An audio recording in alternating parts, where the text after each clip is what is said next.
Well, good morning and welcome to day 4 of our symposium on data analytics and anti-corruption in public administration. Thank you for everybody who's been joining us for multiple sessions this week, and for colleagues who are joining just today, also warm welcome. If you are following us on Twitter, please use hashtag DAPA, D-A-A-P-A, Data Analytics, Anti-Corruption in Public Administration. And please tag our governance Twitter account at WBG_gov. Today, for this morning's session, also a reminder that all of our sessions are being recorded and will be posted on our event page that we've been sharing in the chat, and we'll share it again this morning. Same with our presentations. This morning, our opening panel on corruption in public procurement will be chaired by my colleague, Daniel Ortega. We heard from Daniel yesterday in a technical session on the power of public data analytics to deter corruption, and today he will be chairing the panel. So without further ado, over to you, Daniel, to introduce the panelists. Thank you. Thank you so much, Lara. Good morning, everyone in Washington and the Americas. Good afternoon for those following in Europe and other places. It's a great pleasure to be here and be able to chair this fantastic panel. We are, as you probably know, we're having 3 great papers being discussed today. The first 2, very innovative, really at the frontier of the use of issues with procurement, very timely also in terms of COVID. But also I have to say it's really a team effort, right? Really a number of people got together to do these papers, and very exciting.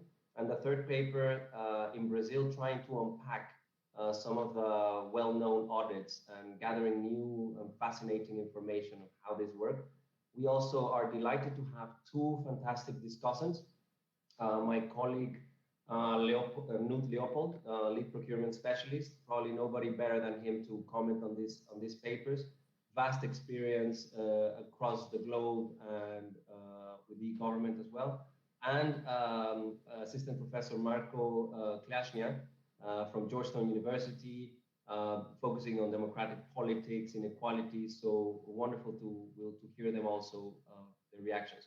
Without further ado, we'll first have Michela presenting the paper of her paper and her colleagues on measuring the risk of corruption in public procurement in the COVID crisis. And then we'll jump straight ahead with the presentation by Ahmed Soylu. He represents also a team. The paper he'll be presenting is Stemming Corruption in Public Procurement Using Open Link Data and Anomaly Detection Techniques.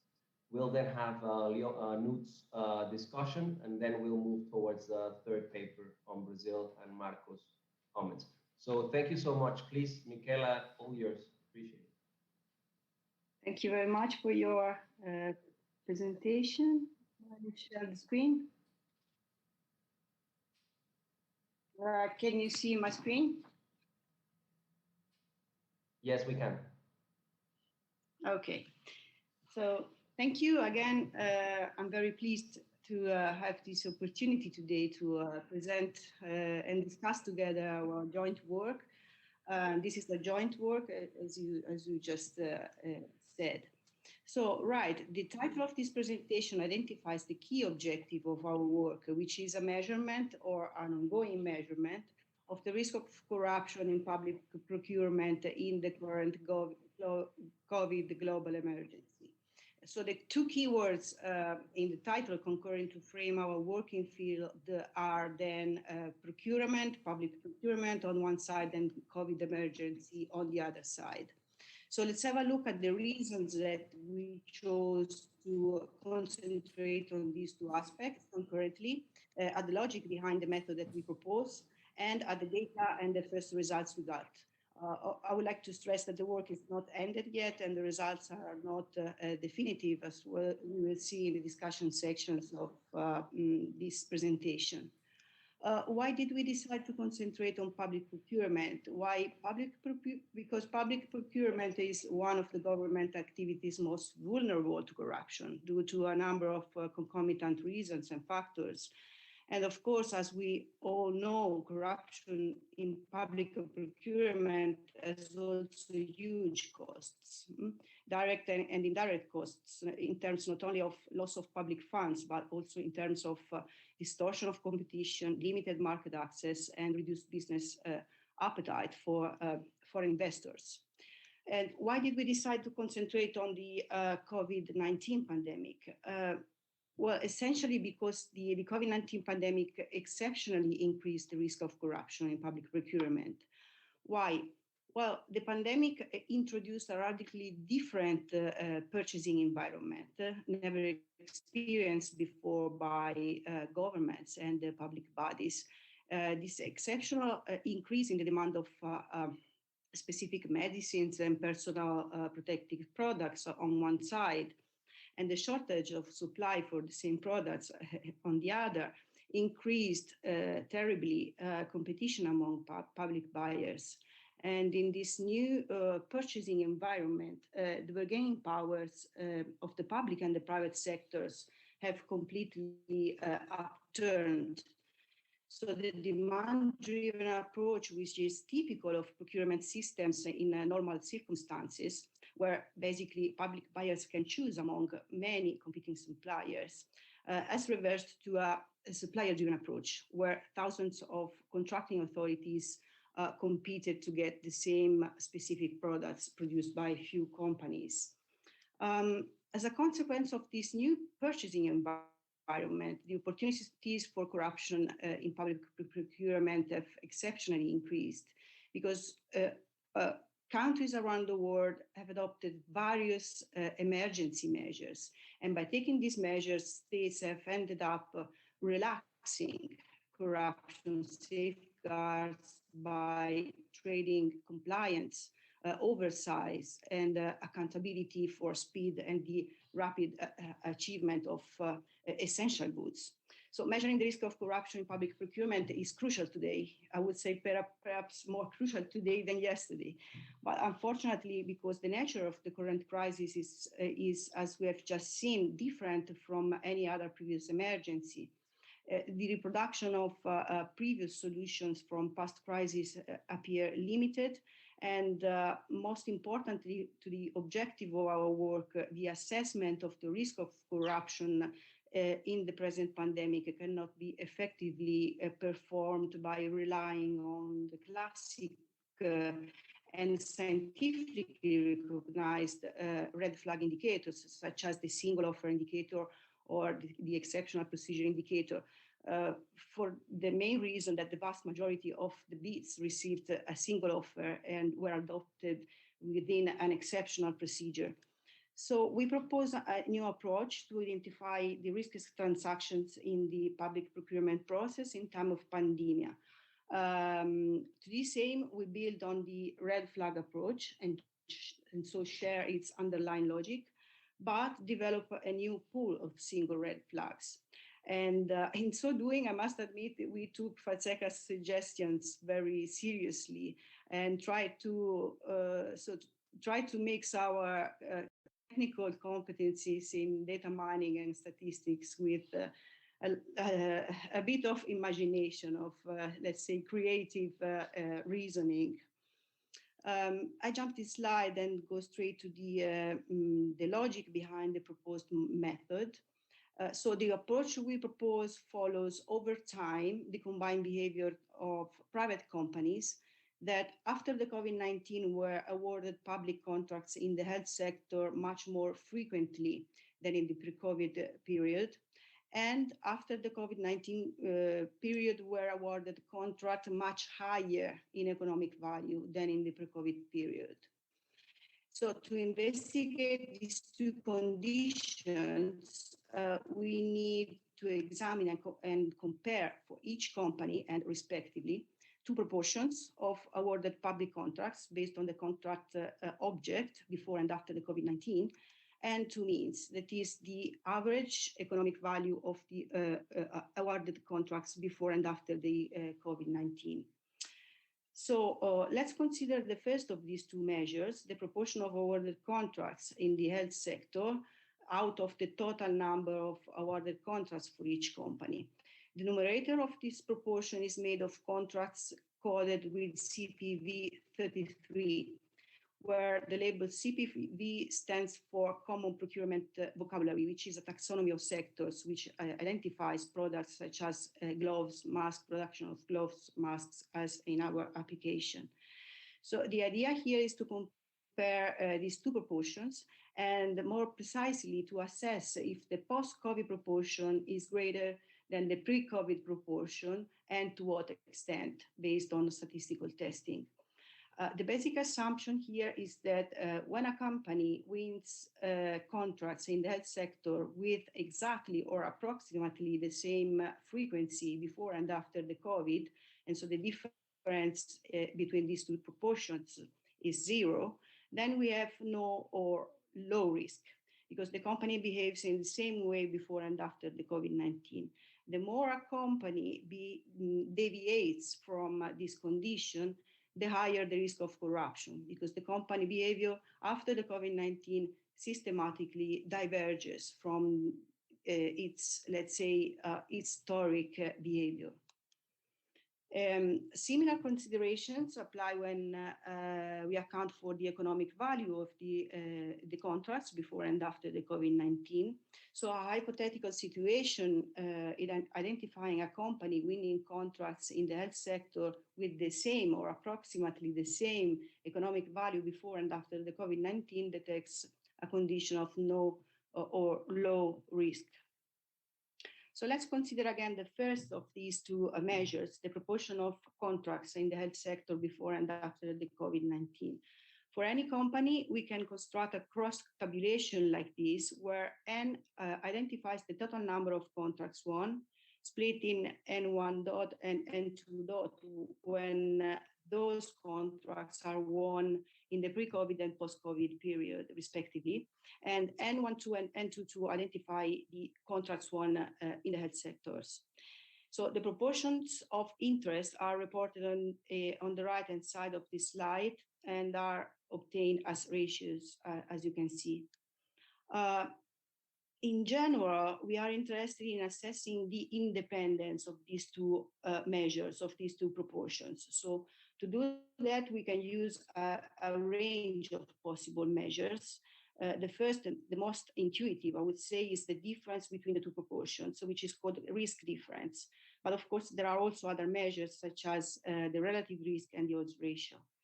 And to test the independence of these two measures, there are many statistical tests, such as the ones that we indicated in the bottom of the slide. Each test assumes as a null hypothesis the absence of difference, and the alternative hypothesis in our case is that P2 is greater than P1. Here you can see a screenshot of our metrics, where for each company identified with the HB code, we calculated the quantities I showed you in the previous cross-tabulation, other than the proportions of interest, so the risk difference, the relative risk, and the odds ratio. And in the right part, there are the p-values for the three statistical tests on the risk difference. This is just a real example taken from our DD, showing simply that the three statistical tests are not always in agreement in identifying a risky company, as in this case.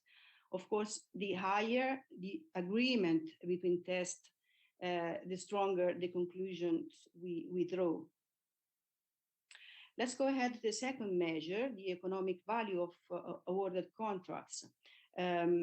The first and most intuitive way to check if after the COVID-19 a company has been awarded contracts much higher in economic value than in the pre-COVID period is to compare the average economic value of the N12 awarded contracts with CPV 33 before the COVID-19 with the same measure, but calculated after the COVID-19, so N22.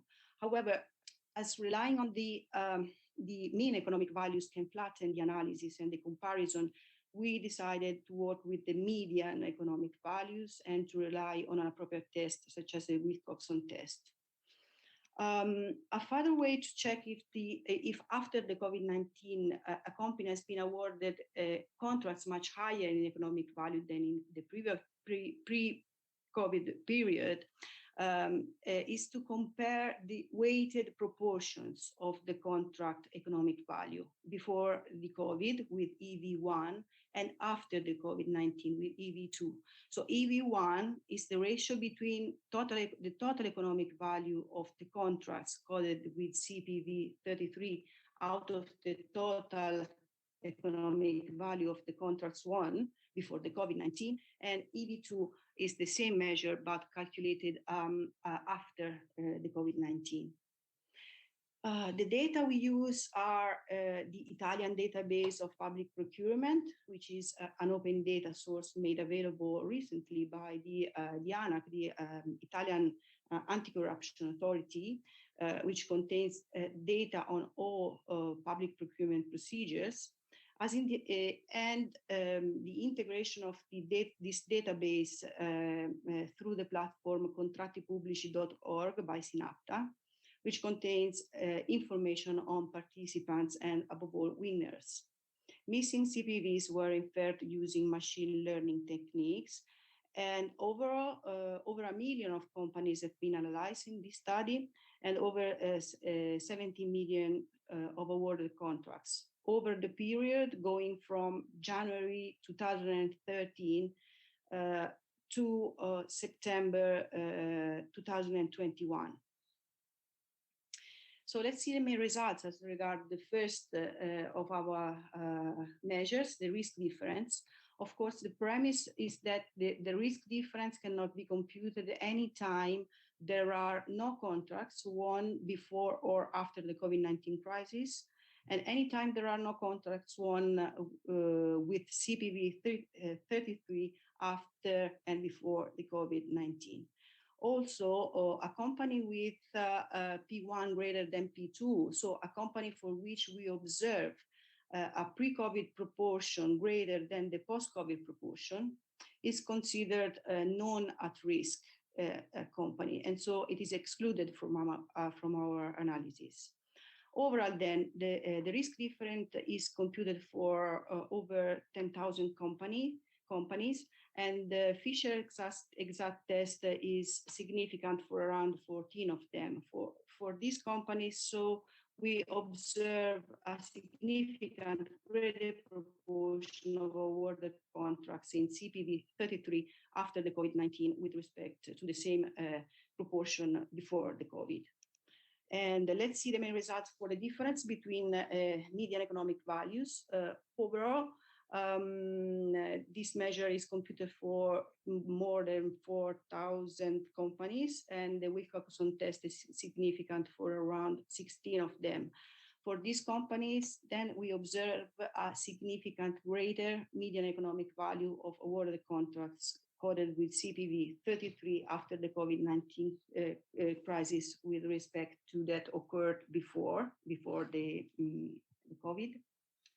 And finally, the t-test for the weighted proportions, which is the second of our measures, taking into account the shift in the economic value of the contracts before and after the COVID-19, showed up to be significant for 478 companies, which is around 12%. For them, we observe a significant greater weighted proportion of awarded contracts in CPV 33 after the COVID-19 crisis with respect to that occurred before. And if we take the companies for which the entire set of 3 red flags is computable, we can notice that among the 585 companies that alerted one red flag, more than 50% of them activated the first red flag, almost 20% activated the second, and 27% the third.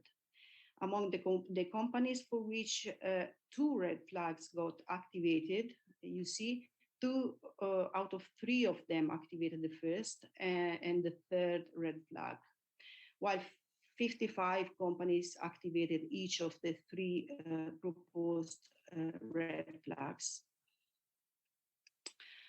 Okay, I think I'm about to run out of time, so I'll go through this slide quite quickly, and hopefully we will have more time later to discuss further these points. So which are the main open issues of our work, and so it's possible developments. First, because of the way we built our indicators, we were required to exclude from our DB many companies. And so we ended up with working with a much smaller DB than in the original one. Second, perhaps more importantly, new companies born after the COVID-19 are excluded at the moment from our study because we do not have their history, and therefore we cannot refer to their own, let's say, behavioral norm. This is, of course, a limitation of the work because among the new board companies, we know that there are at-risk companies. Third, we propose only 2 new red flags. And so even if the work in preparing the related analysis has been already relevant, further indicators can be and should be imagined and calculated. And finally, we have already run a consistent number of statistical testing, but we can widen the set of statistical tests to make the results more robust. As in general, as I've already said, the higher the agreement between tests in pointing to a risky condition, the better and the stronger the results are. Thank you, Michela. Thank you very much. Thank you. Spot on. Really appreciate it. We'll go immediately to Ahmed, and please just a reminder to all our participants, if you have specific questions, please use the chat to pose your questions. We'll be having a Q&A at the end of all the presentations. Ahmed, please, you have 15 minutes. Yeah, can you see my screen now? Yes, we can. Yeah, great. So first of all, thank you for this great opportunity. In this presentation, I am going to talk about a European project called Day-by-For-You, in which we used, actually exploited transparency and accountability by using open data in procurement domain to actually ensure that we can actually address corruption and fraud in public procurement. While doing so, we used knowledge graphs to actually integrate distributed cross-border and cross-lingual procurement data sets, and then apply anomaly detection techniques on top of that, and show that open link data or open data actually helps a lot to ensure transparency and accountability in public procurement. This is all as well a joint work. You see my actually co-authors, they're all from different institutions. My talk will basically first start with the introduction of the why we are doing this. Then we'll introduce the platform, which we call Day-by-For-You. Then we will talk about anomaly detection techniques that we applied over the knowledge graph or the data we gathered. And then we will suggest some recommendations, and we will talk about some of the challenges that we faced throughout this process. As you know, public procurement is a very large market. Every year, the governments spend trillions of dollars on buying services, goods, and works. In European Union itself, this corresponds to 14% of the gross domestic product. And such a large market, of course, faces with large challenges. That includes delivering good services with reduced amount of budgets, preventing loss through fraud and corruption, and ensuring or building sustainable and healthy economies, which is based on competition. Corruption actually costs a lot to the European Union. It's 990 billion a year, according to a report published by RAND. One of the techniques or one of the approaches to deal with the fraud and corruption is, of course, to use transparency and accountability as an instrument. For that, actually, we need data and tools so that we can analyze the procurement market, so we can collect information and we can have a better insight. For this purpose, good quality data, which is open and integrated, is important. There are already several directives in the European Union towards this goal. Public entities are required to publish more and more open data. However, what happens is that, let alone a single, let's say the whole union, even single cities include many public entities. And each of these entities publish data in different formats with different data models, and that means there's a technical heterogeneity. That basically disables us to have a uniform look throughout the data and make uniform analysis. To address the challenges, within the Day by For You project, we came up with the Day by For You platform, which basically first uses standard vocabularies, which we call ontologies, to represent and capture procurement data and relevant data sets around that. That may include company data, that may include spending data, transaction data, and so on. So by using this standard vocabularies, we basically gather cross-border data, that's our procurement data published by different countries, curate, integrate, and analyze this data through using different analytics methods. Basically, the relevant data is collected through APIs, websites, and documents. That might be an API call, that might be a web scraping techniques, and so on. Once the data is published by different providers, we basically collect and integrate this data and then enable this data to be used by further analytics processes. Within this project, we had two main data providers. The first one was OpenOps, and the second one Open Corporates. OpenOps is basically the largest, let's say, procurement data provider, which has 685 data sources, and majority of that comes from European Union. And they basically publish over 3 million documents dating back to 2020. All the data is made available through an API using Open Contracting Data Standard. Then we have Open Corporates, which basically collects company data, mostly from the national registries. They have over 140 million company records, and this data is collected from a large number of jurisdictions. The data is also available through an API, and they are using their own internal model.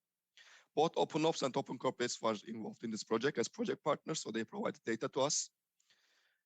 But of course, we faced this major problem at the very beginning while collecting this procurement and the company data. Like, data was missing, there was duplicate data, erroneous data, absent or unlinked data.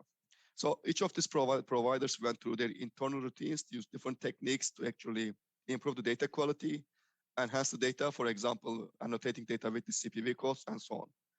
Then from there, we took this data and integrated into a knowledge graph by linking these two data sets. For that, we used an ontology network.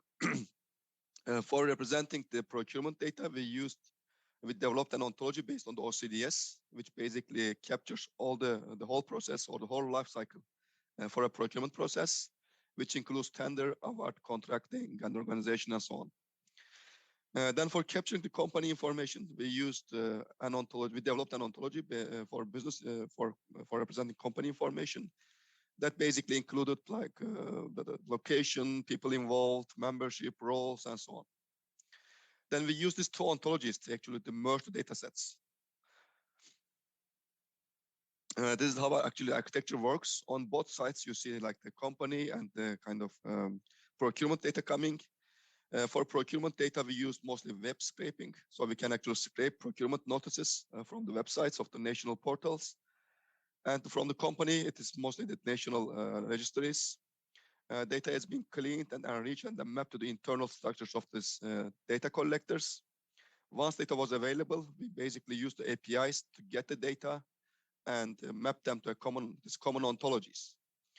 Then we also did a kind of reconciliation process that basically includes detecting all the business entities that appears in the procurement notices and link these companies towards their canonical records in the company databases, so that we can get a kind of much more information about the companies involved, including the people involved and so on, so that we can actually do better insights and better analytics by using this integrated data set, which is also cross-lingual. The data is available publicly from this link that you see, data.daybyforyou.eu. As of September 2021, the data consists of 224 million records, and it includes information about 2.25 million tenders, 3.05 million awards, and 151,000 companies after being reconciled with the procurement data. We also provide all the tools that we have developed throughout the process and made them openly available. There are 5 main layers which has been made available. This includes data, like schemas, data itself, tools, APIs that we used, and all the added value services, for example, cross-lingual search. I forgot to mention here that we made also the data available through various APIs. For example, an query API for ad hoc queries, a knowledge graph API for enabling, let's say, software development on top of the data, and search API, which enables or allows us to make cross-lingual, multilingual search over the database or the knowledge graph. All the services I said are available online for free, and then you can also get access to this link and actually download these tools and use them, and the data itself as well. And the next step when all data was available was, of course, anomaly detection. As we discussed, anomaly detection or the public procurement is basically susceptible to corruption. And it's not possible to manually analyze this large data set and to find possible, let's say, patterns or fraud and so on. Therefore, we applied several machine learning techniques like supervised, unsupervised, and statistical on top of the, in this case, on a particular fragment of the data, like Slovenian public procurement data, including the spending data in the knowledge graph, and try to identify anomalies and patterns. So I am going to present a couple of examples, but those examples are mostly exploratory rather than pointing out a specific, let's say, fraud, corruption, but they're mostly patterns. Not necessarily a fraud or corruption, but mostly patterns. One of the methods that we use is called periods method, which basically takes 2 entities, like a public entity and the private entity or business entity, and takes the transaction value as a kind of main relation that connects to each other, these 2 entities. And we try to see anomalies. If you look at this figure, you will see a certain anomaly patterns, like in 2006, Slovenia was changing the euro. So you see some, let's say, peaks here. Then around 2012 and 13, there was an, let's say, economic and political crisis. And around 2000, let's say, around 2014, there was a new government. And 16, 17, there was an immigration crisis. And if you look at the final years, we have the effect of COVID-19. So basically, even manually, you can see several patterns by visualizing the data. Another pattern or method that we use was the derivatives method. In this one, actually, we again use these 2 entities like business and the private and the public entity, and use transactions as the relation. And then we try to find the extreme changes. If you look at this figure, you will see that around the summer or end of 2014, there is this, the economic crisis in Slovenia was actually ending. So that's why there's a kind of dip there. Another example is that we use it for the static analysis. In this one, we basically used the interdependence between the tender value and the number of employees of organizations. The upper left corner basically shows the big companies that has won very small tenders in value. And the bottom right corner, you see the companies with very small number of employees that won very big, let's say, tender values. This could be 0 employee or 1 employee. In some cases, it's kind of normal because it's a kind of subsidiary company of a big foreign company in the country. But in some cases, it is a local, let's say, company, and there's a kind of, let's say, suspicion. And some of these were already kind of taken to the news in the Slovenia. As I said, those were just a couple of examples that we have chosen to show you to demonstrate that how actually the approach itself works. If you have this open link data available freely for different stakeholders like journalists, policymakers, ordinary citizens, and so on. And based on our experience so far throughout this data collection, integration, and making this data available for machine learning, we came up with some recommendations based on the challenges we have seen. The first recommendation is that make your public procurement data available in a structured format according to existing standards. Not only schema, but also the data model, the semantics should be also kind of commonly agreed by the domain. so that we can reuse data in a global context, integrate data, and have a kind of uniform look and analytics over the data. The second recommendation is including identifiers all the tenderers that participate in a contracting process. So far, as we've seen from the data, or per our experience, most of the tenders involved in the data is basically the ones who were awarded the contract. But we are not able to see the bidders, all the bidders. But that's very important for the transparency, because then we can see the trend, like how many bidders were involved. Were there any kind of barriers for small size companies and so on. So therefore we need all this information. The third one is include identifiers on the departments and sub-organizations that act as tenders. Even in a small public entity, there might be different sub-organizations, that means sub buyers. And in some cases, only the global department has been identified, but not the sub-entities. Or there's a kind of misconception or misinformation there. Another one is include identifiers of participating organizations in joint ventures data. Sometimes organizations or tenders go as groups into the bids. Then it becomes kind of challenging to identify individual organizations. Another recommendation is that all the notices and steps associated with the contracting process should be linked to the same identifier. When different notices comes, we usually lose track of the identifiers. Then it becomes very hard to oversee the whole process. Another recommendation is to link all the invoices and all the results to the public procurement the notices and the data. Then it's possible to see actually what actually happened rather than how the contract was signed. There are a couple of recommendations. I will just go quickly, like make all the textual data available or documents available as a data, because we can use NLP and improve the processes. Provide common visualizations and common, let's say, answers to the common questions, so that citizens, ordinary citizens, can actually make use of data.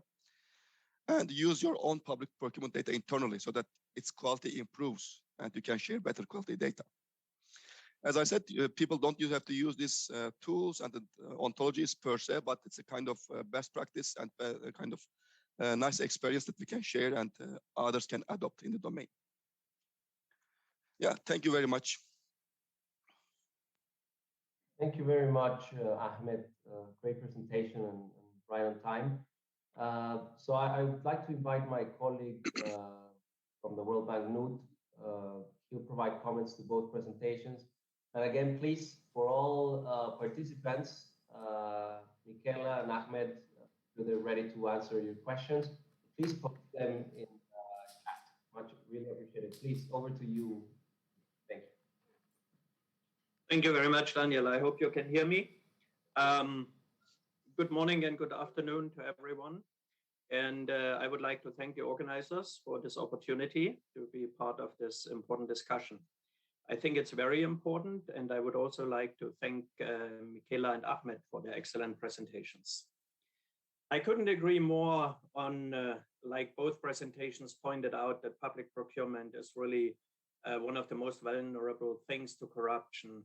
And I have been working in the African countries recently. When we talk about 14% of public procurement spend from GDP in the European Union, in most of the African countries, it's even more, it's more than 20% in several cases. So it is really a huge amount of money that is being spent. And this is one of the reasons that it's so vulnerable to corruption. In the past, in the bank, we have focused on helping countries to develop e-procurement systems. And this is mainly also to collect data. We have a little bit ignored the importance of using those data that are collected into those e-procurement systems. And while we continue to help countries to develop e-procurement systems, a lot of countries are not yet there to have fully operational e-procurement systems. We also focus more on the growing importance of using data for analytics of procurement, public procurement.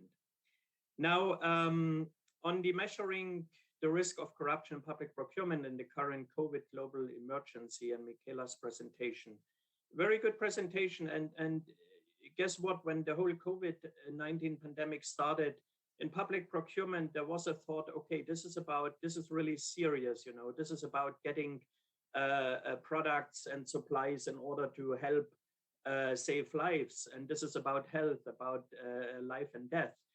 So why should people be corrupt? So that was one of the thinkings. There shouldn't be any unethical behavior in such a serious environment. But unfortunately, we have seen a lot of unethical behavior. There are ruthless people even, who use such an emergency situation for their own advantage. And you may have heard of the guy from California who got $50 million for ventilators that he never delivered to the state of New York. Or in my home country, Germany, there were quite a few parliament delegates from the Bundestag who also engaged in corruptive and fraudulent activity around mask supplies. So it happened. And I think it's a very interesting method that you propose, Michaela and team, where you basically compare the number and economic value of contracts of a company pre versus post-COVID. This is very interesting. And when I saw this, I thought, wait a minute, why do we talk about post-COVID? We are still in the COVID pandemic. It's still going on, isn't it? So I assume that with after COVID, you mean during, basically during the COVID crisis, since it is still going on. I know that the perfect solution is to have the statistical data analytics and procurement skills all in the same brain. And I might claim I do have some procurement skills, but I'm neither a statistician nor a data analyst. So please keep this in mind when I ask my next question. And the question is, here it goes. Why should the risk of corruption be higher when a company wins more contracts in terms of number and value during the COVID period or after COVID, as you call it? I think after all, public procurement allows for different approaches, relaxed conditions, as you mentioned correctly. For example, direct contracting in emergency situations. And I think if a company can supply CPV 33 products from this category in large quantities within a short delivery time, yes, this company may benefit from more government contracts in terms of number and value. So the question is really, maybe what is the justification for your assumption that there is a risk of corruption if the post-COVID proportion and or average economic value is greater than that in pre-COVID? Or you could put it the other way around. Is there really no risk of corruption if the post-COVID proportion and or average economic value is not greater than that in pre-COVID? So that would be one of the questions. Another interesting point you raised is the ex-post qualification of corruption versus the ex-ante identification of corruption risk. We all know, yes, data is very helpful to identify corruption ex-post. So for example, you could have data on contracts which basically result from a single bid only, or data on contracts where several bidders submitted a bid and all but one bidder was excluded during the evaluation, so that only one bidder was left to get the contract awarded, so not really a competition. So this is all possible to be done ex post. I think it is very critical to try to identify corruption risks ex ante. And if data can help to identify a corruption risk ex ante, then there's at least the opportunity of mitigating these risks and maybe executing due diligence to actually identify and perhaps address corruption prior to the contract award. So the big question here is, how do we handle such an identified potential risk of corruption? How do we mitigate it? What are the next steps? So in your case, for example, a question is, how would you use the information related to the identified corruption risk for future public contract awards? So based on your findings, are there any follow-up actions planned by the Italian government, for example, to mitigate the risk of corruption in future public contracts? I mean, this could include like an investigation of the firms which were identified as risky in order really to find evidence before taking any serious action like sanction or blacklisting them. On Ahmed's and his team's paper and presentation, Taming Corruption in Public Procurement using a knowledge graph and anomaly detection techniques, this is also very important. And I think you raised also a very important issue, which was also raised basically in Michaela's presentation already, issues around data availability, data quality, and we can only echo this from our experience. One of the questions is also whether governments really want to be very transparent. This is not often the case, and when we access some of the governments as part of our projects and we offer them data analytics as part of a project, we would ask them, a data dump from the database of the e-procurement system would be it. But guess what? I mean, they are not really eager to do that and to let just a data dump go into the hands of a third party. So this is not always easy. It's not only from the mental aspect of a government, but then on top of it, as you mentioned, the data quality, which is not always in the best condition. And this is something that will need to be addressed. And I know there are techniques, and as I said, I'm not a data specialist, but for cleansing data, removing outliers, this is all possible. But yet, it's good to have good qualitatively good data. I think the anomalies in public procurement can point to corruption risk, but it can also be attributed to other reasons, as Ahmed also pointed out in his presentation. So it doesn't always need to be really corruption behind the findings. There is a risk, yes. And again, as I said on Michaela's presentation, it needs further action in order to verify and find evidence whether something was going on really or not. For example, in the anomaly detection periods method, the accumulation of anomalies at the beginning of the budget year, I'm not sure whether this would necessarily point to a higher risk of corruption. So in our analytics, we have seen in many procurement exercises a seasonality effect, which is true and which can have different reasons, not only corruption. If it comes to the accumulation of the anomalies around the local and parliamentary elections, this, however, is a different story, and there's a better probability that this points to corruption. So a question here also would be for Ahmed and his team, whether these anomalies have been further investigated in Slovenia, for example, so to find out whether the accumulation of these anomalies, for example, at the beginning of the budget year, can really be associated with corruption and risk of corruption.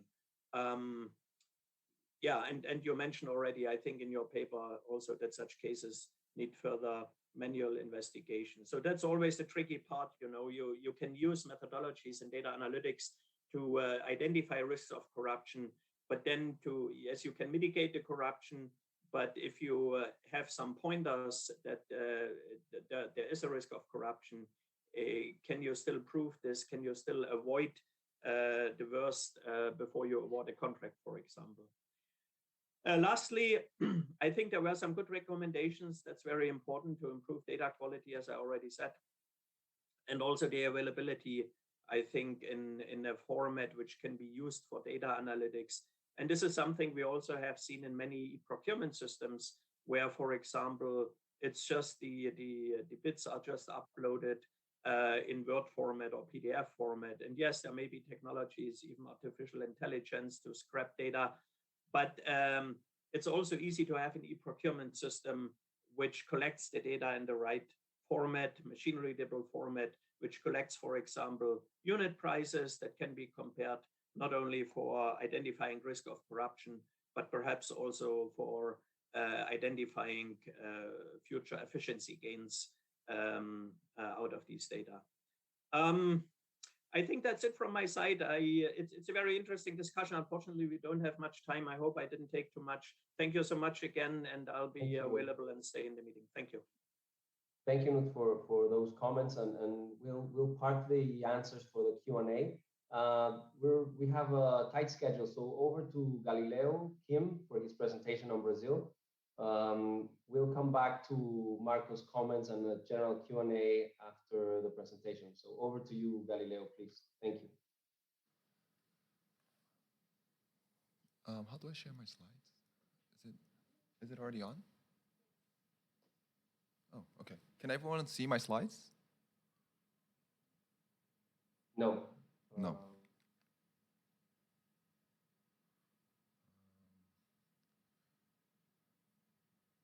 Is it through the Now we laptop? can. Oh, now you can. Okay, wonderful. All right. Maybe just put on presentation mode. Yes, thank you. Yes, there we go. Can everyone hear me? Wonderful. Thank you so much for having me here. It's my name is Gallego Kim. I'm a researcher at the Bureaucracy Lab and the jury team here at the World Bank. I'm a deep admirer of Daniel Ortega's work and Marco Klasnia as well, who has worked extensively on corruption in Brazil. So it's really a pleasure for me to share my work with you. And this is a co-authored paper with Ramon Ferali, who is at Aix-Marseille University.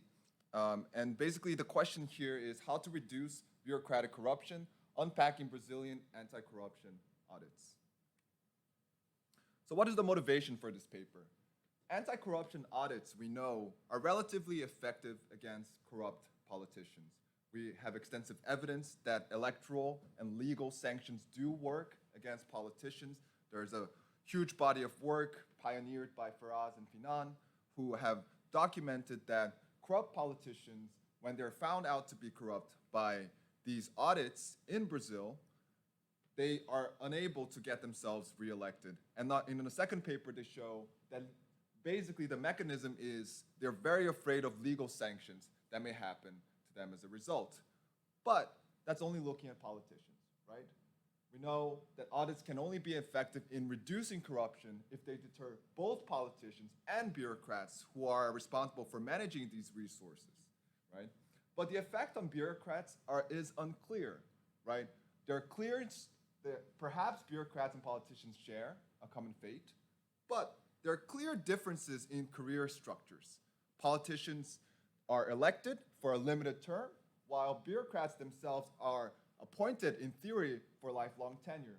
And secondly, while a politician may be elected, may be sent out of office, a bureaucrat has the choice to move on to the private sector. There are profitable outside options, which in theory may lead to different behaviors, right? So while ex ante, that it may very well be that they share similar fates, that is not necessarily clear once we take into account their career structures.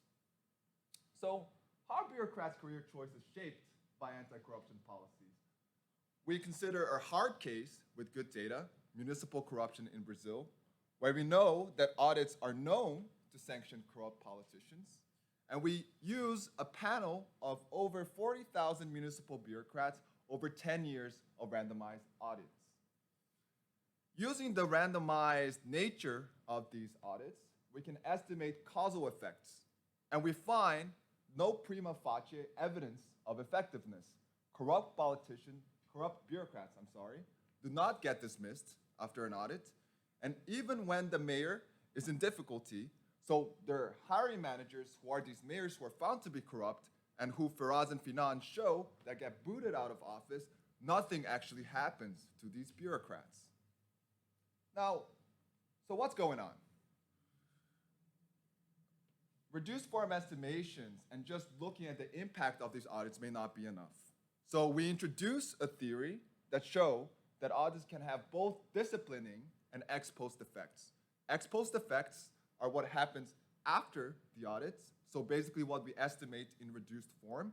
So we take an audit and we see what happens to the bureaucrats' careers after an audit takes place.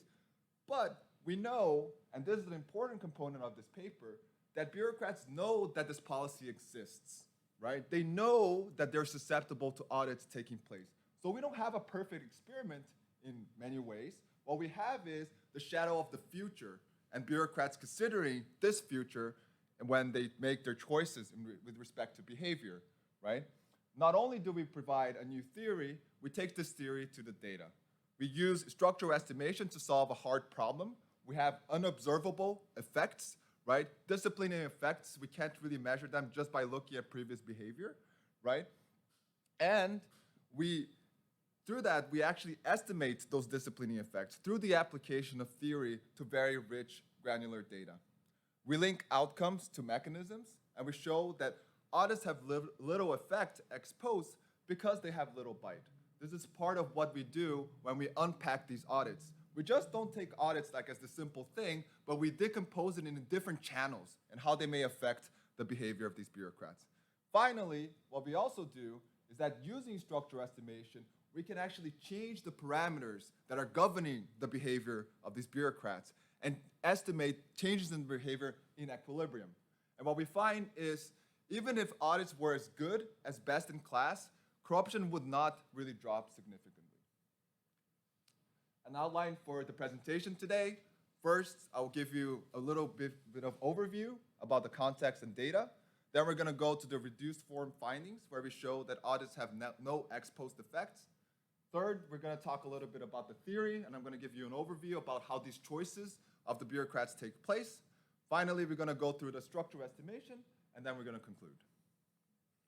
A little bit of institutional context. Since 2001, the Comptroller General of the Union in Brazil, the CGU, conducts randomized municipal anti-corruption audits. This is a widely studied program. There's consensus that these audits are reliable, as shown by Faraz and Finan. Each municipality is governed by a mayor, and this mayor manages his or her bureaucracy. Personnel decisions are under mayoral jurisdiction with no federal or state level oversight, with the exception of fiscal constraints, right? There's a fiscal responsibility law that establishes a limit to how much they can spend. But with regard to firing, hiring, what kind of contract they offer, there's really not that much control of other spheres of government. Boundaries, and this is really important for this paper too, and talking a little bit about these exit strategies, right? Bureaucrats don't live in a vacuum. They know that they always have an exit option. And we show, actually using the data from HICE, which is a prelude, boundaries between the public and the private sector are porous. Over 20% of bureaucrats transfer to the private sector every year. So these porous boundaries are really important for us to analyze these choices that bureaucrats make. Now, the audits data themselves have been generously provided by the CGU. It's a wonderful institution, it's very transparent, and they were willing to share with us as researchers the data on the number of irregularities and the kind of infractions that they've been able to identify.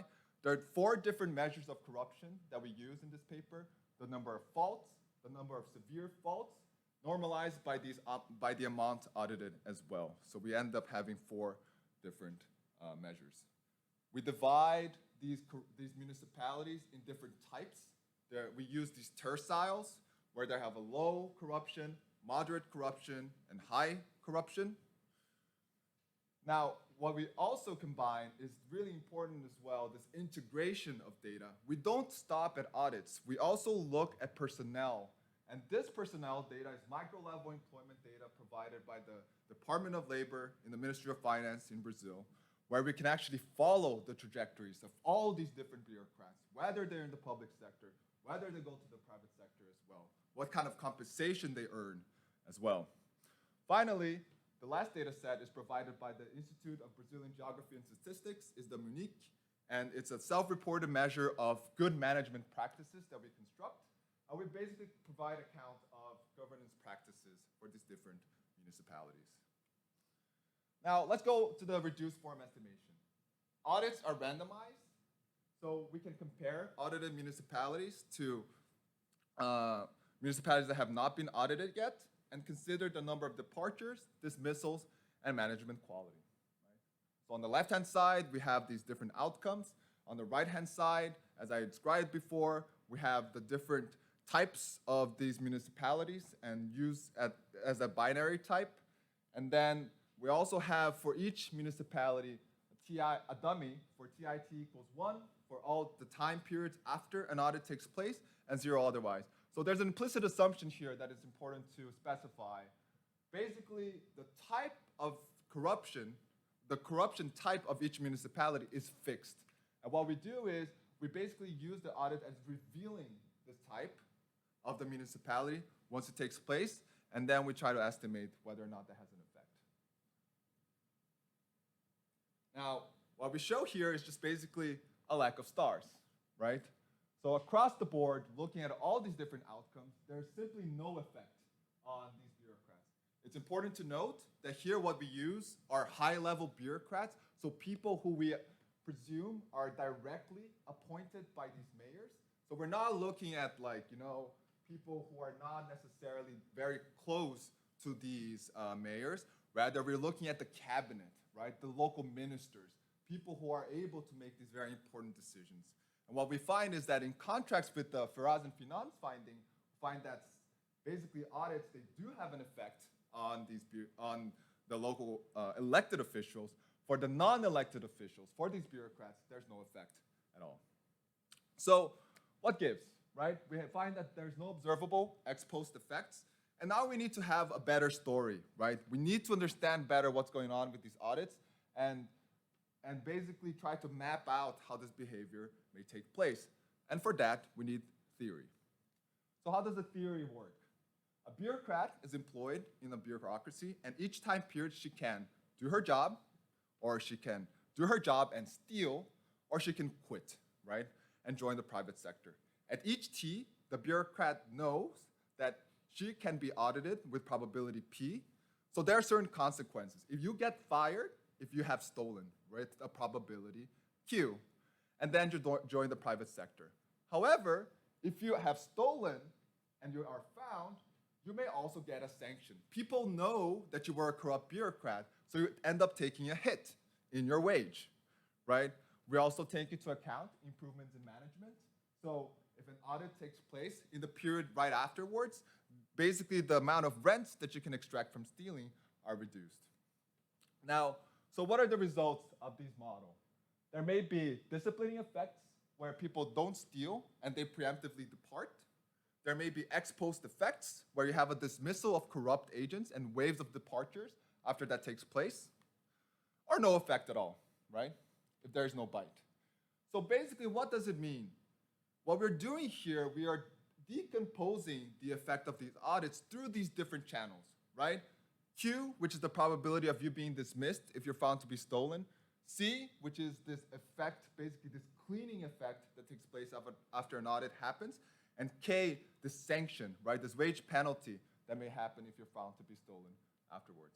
We take this theory to the test through structural estimation, fitting the theoretical model to the data. Some parameters are observable in the data, right? And this is where HEIS really shines. We are able to estimate public and private sector wages, not only at the municipal level, but at the individual level. So we're able to tell you, you individual bureaucrat X, what would happen to you if you were to move in the private sector, looking at all these different characteristics of the private sector people and how much they're earning. Now, parameters B, C, and Q, the rent and the cleaning effect and the probability that you're fired are unobservable, but we use our structural estimation to be able to estimate these from the data itself. Basically, what we do is we observe the behavior of different people and comparing different municipalities. And if behaviors are very different across them, what we do is we're able to tell you that, look, in this particular municipality, the rents are particularly low compared to the other one. So these are the unobservable parameters from theory that we're able to estimate from the data using structural estimation. What we find is here on the left-hand side, we have the amount of rents that these bureaucrats are extracting from these different municipalities. Note that these are estimated at the municipal level. So the majority of them are concentrated in this between 0 and 0.5. So from nothing to half of the wages of these bureaucrats. Right? The improvement in management are bipolar, right? And then the probability of being fired for corruption is extremely low, right? What we basically find is that once an audit takes place, you're found to be stolen, to be stealing, the probability of you getting fired is actually extremely low. Now, the nice part, here's talking a little bit about policy redesign. We do a set of counterfactual experiments where we look at what would happen if there were no audits, right? Setting the cleaning effect and basically the firing all to 0. We have a negative benchmark, what would happen if rents were much smaller, setting the amount of rents that you can extract down to the 5th percentile. And then we do a little bit more of an interesting exercise, which is looking at the feasible frontier. What would happen if all municipalities audits had as much bite as the best performing ones? So what we find is in the green line, we have the reduction in rents. Unsurprisingly, when you have a reduction in rents, people tend to leave a lot, and then the size of the municipality decreases dramatically, right? But the most interesting part in terms of corruption itself is the right-hand side, where we have a graph of the cumulative amount stolen. When you have a decrease in the amount of rents, of course, you have a much smaller amount of resources stolen. But what we find is that a reduction, like if we pull the levers and increase the cleaning effect and the probability of bureaucrats being fired together, that has the best reduction, the highest reduction in corruption. So it may be possible to reduce corruption by pulling these different levers and seeing how this can affect bureaucrats' behavior. Now, where does this leave us? Audits are ineffective at reducing corruption. There's no ex post nor disciplining effects. But not only do we know that, we show that these different mechanisms have little bite, right? Rent is too large, the probability of dismissal is too low, and management improvements are too little to deter corrupt behavior. Even if all municipalities were best-in-class performers, the levels of corruption will not change too much. So what works? Combine audits with institutional reforms to really reduce bribery, so have a more permanent changes in management that are not only dependent on the audits themselves, and be very clear about the necessity to tailor these policies to the local context, right? What we show here is that bureaucrats, depending on the type of labor market that they have access to, may change their behavior. So we need to be very careful about these local realities when we're developing this kind of national level policies. Thank you very much. Thank you very much, Galileo. We're running out of time. We have Marco's comments.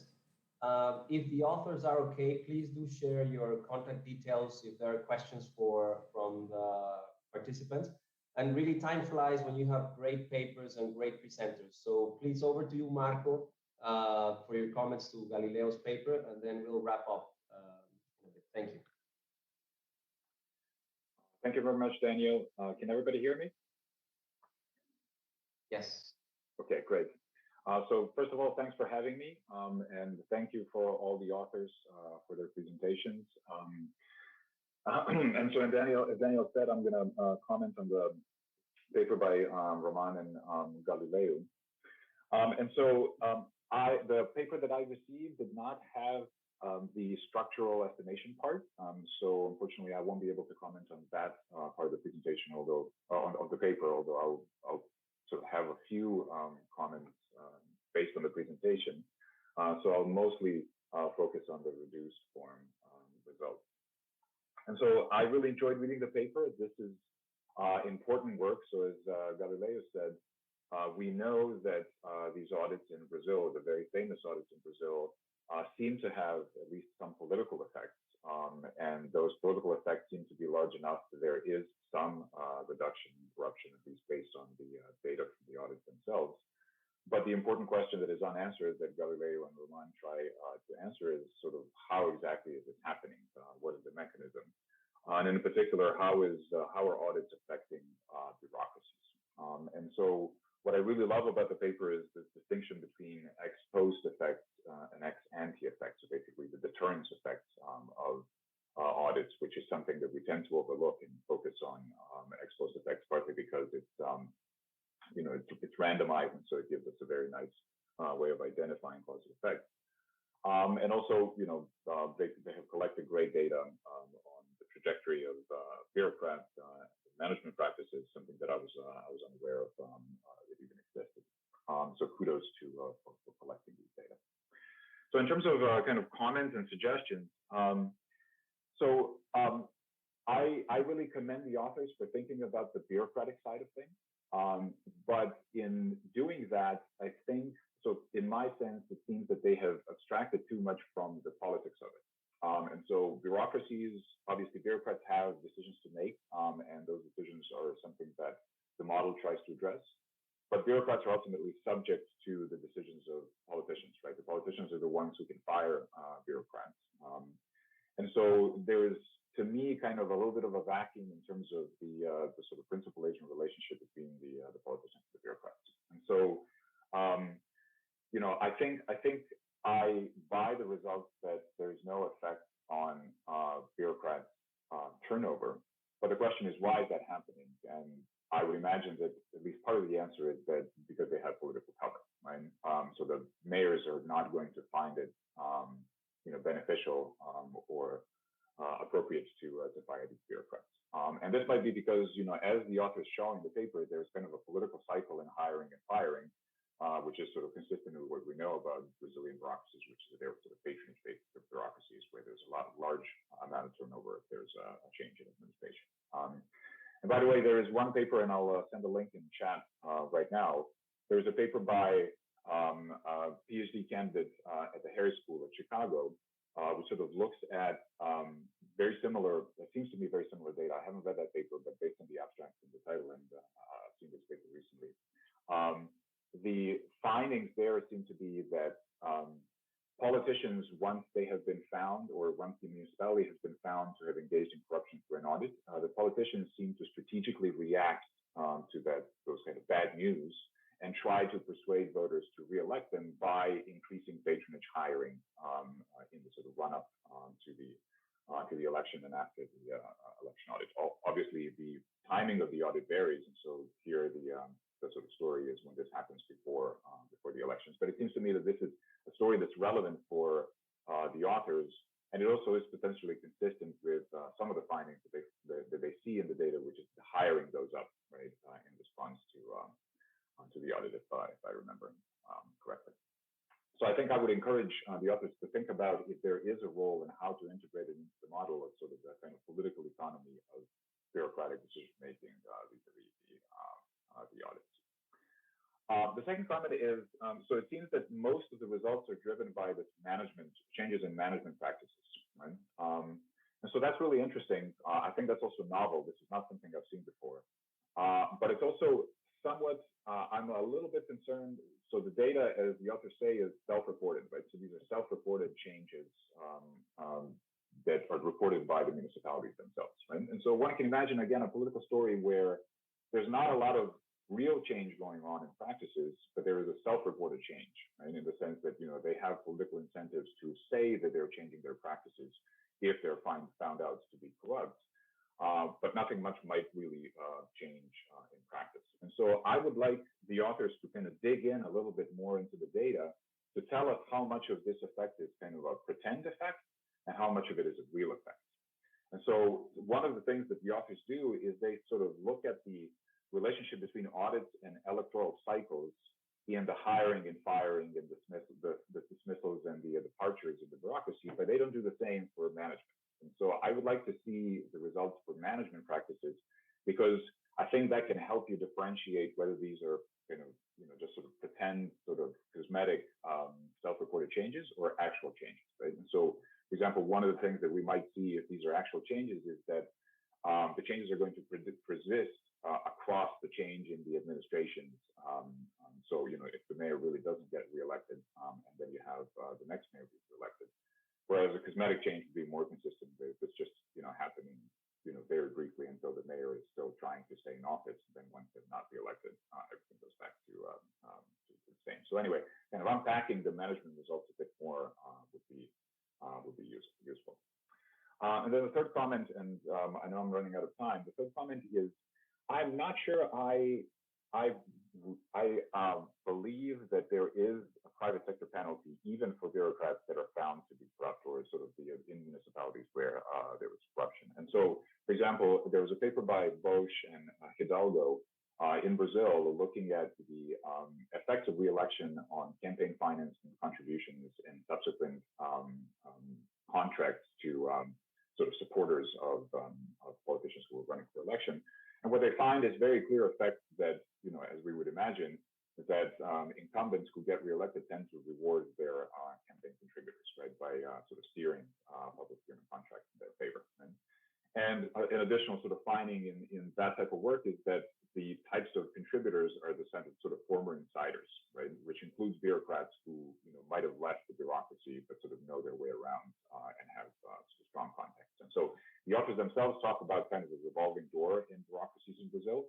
And so I would imagine that to the extent that private sector, sort of going into the private sector is into those types of private sectors that can contribute money and then, win contracts from the government, that being a former bureaucrat would be beneficial rather than, even, corrupt bureaucrats would be beneficial rather than not beneficial. And so I'm not sure if that would entail getting a private sector. Okay, I'll stop here. I have a few more comments that I can definitely talk with Galileo offline. Thank you very much, Marco. This was great, and this is one of those panels that not only wishes we could have more time, but unfortunately we don't. Thank you so much for great presentations and comments. I'm sure the authors would be glad to answer any questions offline. So over to you, Lara, and thank you for everyone for participating. Thank you, Daniel, and thanks to our speakers. Thanks again to Daniel Ortega, who leads the World Bank Public Sector Management Operations in Brazil, for chairing this panel. Next, we have a 30-minute technical session on assessing laws and regulations to undo state capture with two of our colleagues, Francesca Recantini, who's World Bank lead economist, and David Bernstein, World Bank lead public sector specialist in governance. After that, we'll have a 15-minute break, and then we'll hear again from Francesca, who at 10 o'clock, who will chair a session on politics and corruption. Again, my name is Lara Sadi, and I lead the communications for the governance team at the World Bank. My colleague, Jim Anderson, will be joining us a bit later, in case you're wondering where he is. Over to you, Francesca and David. Thanks.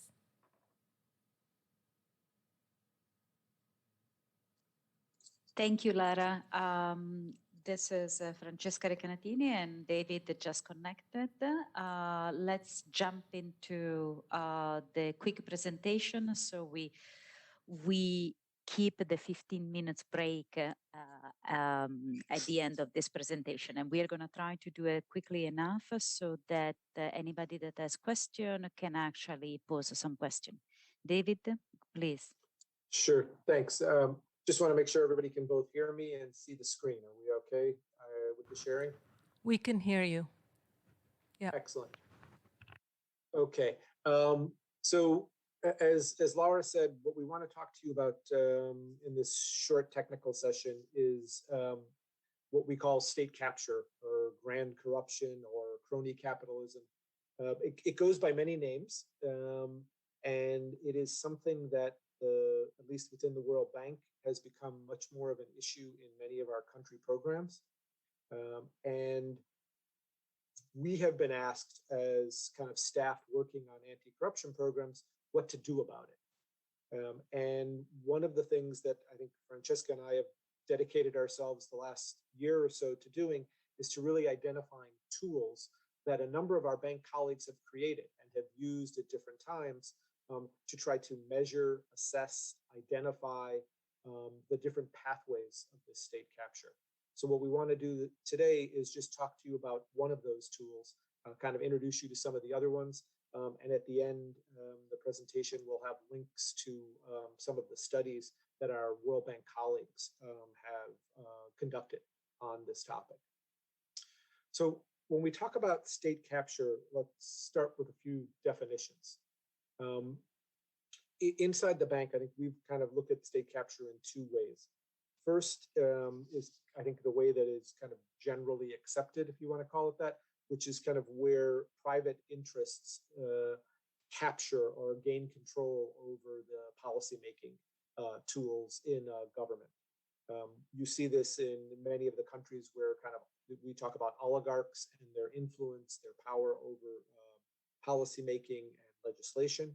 And it comes up in a number of Latin American countries, in some countries where I've been working in Ukraine and Moldova, where key policymaking, the levers of policymaking are really controlled by private interests, who then use them for their own benefit. But there also is a second type of capture, which we've seen in a number of countries, where essentially political leaders, politicians or bureaucrats actually gain control of segments of the economy. So this is kind of the state capturing the economy pathway.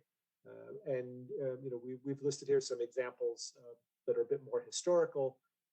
Luckily, the Tunisia and Ben Ali, Indonesia under Suharto, those are kind of past examples. But there are examples where this continues, either through nationalization processes or simply through family ties, whereby a politician's family begins to control key portions of the economy. I started out by kind of identifying some of the synonyms that we hear when we talk about state capture. We listed a few of them here, whether it's political corruption, systemic corruption, crony capitalism. These are kind of, we contrast these with what we call it, at least in the bank, administrative corruption or petty corruption at the administrative or the service level. This is also contrast with nepotism and patronage, which is, we know, happen much more frequently in the civil service level, and then also, kind of sectoral corruption or corruption in procurement. When we talk about state capture and these different types, it's really at the upper level of control over the policymaking process. The impact and the reason this has become a great concern, but certainly within the bank, is that it really has a direct impact on economic growth and development.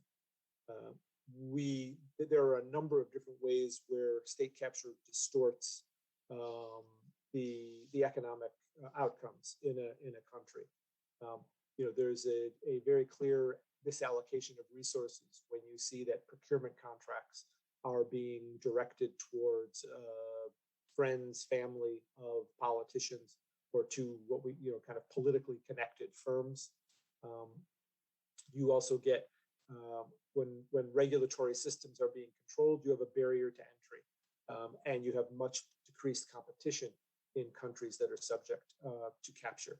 This can happen because the rules themselves, the de facto rules themselves, are written in a certain way to benefit the existing companies, or the rules may be written in a way that is kind of best practice, but when they're implemented in a distorted and in a way that favors the existing players and the powerful players. And the other thing is that this regulatory compliance or the regulatory system can place high costs on some businesses. Other businesses that are connected, that have privileges, that have a connection to the political powers, can avoid these costs or can at least reduce them. And what we want to focus on today are some of the tools that address the different types of capture or the different pathways of capture. So if we look at capture in this diagram, we've got kind of the different players in capture, the elites and the actors, their networks. There are institutional channels that come in from the regulatory bodies. And then there are the economic interests, the outside interests. And as I said at the beginning, there have been a number of efforts within the bank, our colleagues in our research department, and a number of our colleagues in our who work on private sector development, have tried to look at different ways to identify and measure the impact of capture. So when we're looking at elites and actors, we have colleagues who have used a kind of stakeholder mapping or network analysis to try to understand the connections between elites and the networks that they control, both inside government and outside government. When you're looking at institutional channels, we see a number of other ways to try to measure the impact and the pathways of capture. One which we will talk about, which Francesca will talk about for the rest of the presentation, is what we call privilege-resistant policies. Can policies be designed to avoid capture, to make them resistant to privileged firms? The bank also, a few years ago, ran a global survey of regulatory governance indicators, trying to measure and evaluate the regulatory systems within countries. Not the regulations within a sector, but actually the regulatory making process. How are regulations formed? How are they enforced? And then how is there a feedback loop to kind of improve regulations over time? And then lastly, when we look at economic interests, we have done, a number of our colleagues have done kind of micro analyses, looking at specific sectors. These are usually country studies. We've had one that's quite well known, it's titled All in the Family, which looked at the Ben Ali family and its impact in Tunisia. I worked with another colleague during some of the work I led in Ukraine, where we did a similar type of analysis looking at the crony capitalism, the connected firms, and how those connections had an impact on firm outputs. And then our colleague Jim Anderson has led over a number of years a series of reviews at kind of corruption in the Central and Eastern European countries, using a series of business surveys to gather information about the firm's experiences and their ability to impact and to capture regulatory systems in those countries. So let me finish with this last slide, and then I'll hand over to Francesca. As I said, one of the tools that we've used most recently is this tool that tries to focus on the policy making process. So a study was conducted about 4 years ago, which Francesca was involved in, but was led by a couple of our other colleagues, looking at the situation in a number of countries in the Middle East and North Africa. You see on the slide, I guess, the cover of the book that was published for the study. We'll have a link at the end. And what this tool does is it looks at 8 policy areas through a series of questionnaires. So it's an expert survey, not a general survey. And it tries to get at whether the regulatory systems are open to privilege or are closed to privilege. Are they capable of being captured? Do they have weaknesses that are being exploited by firms or by politicians? Or are they created in such a way that those pathways have been closed or narrowed? The questionnaires build off of a number of existing tools that have been developed both by World Bank colleagues, but also other international institutions. So we've looked at, looking at public procurement, competition, and a series of what we call public accountability mechanisms, which actually Francesca and a number of colleagues designed a few years ago.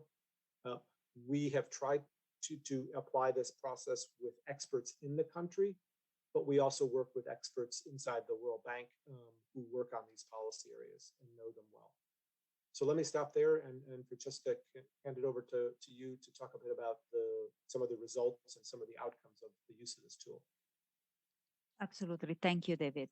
So first, let's quickly think about the approach, that how this was done, and stressing that when we think about capture, and we as World Bank practitioner, working and engaging with government counterpart, we actually are looking very much in creating space for our teams to be able to have a policy dialogue with the government counterpart and to promote a certain type of reform.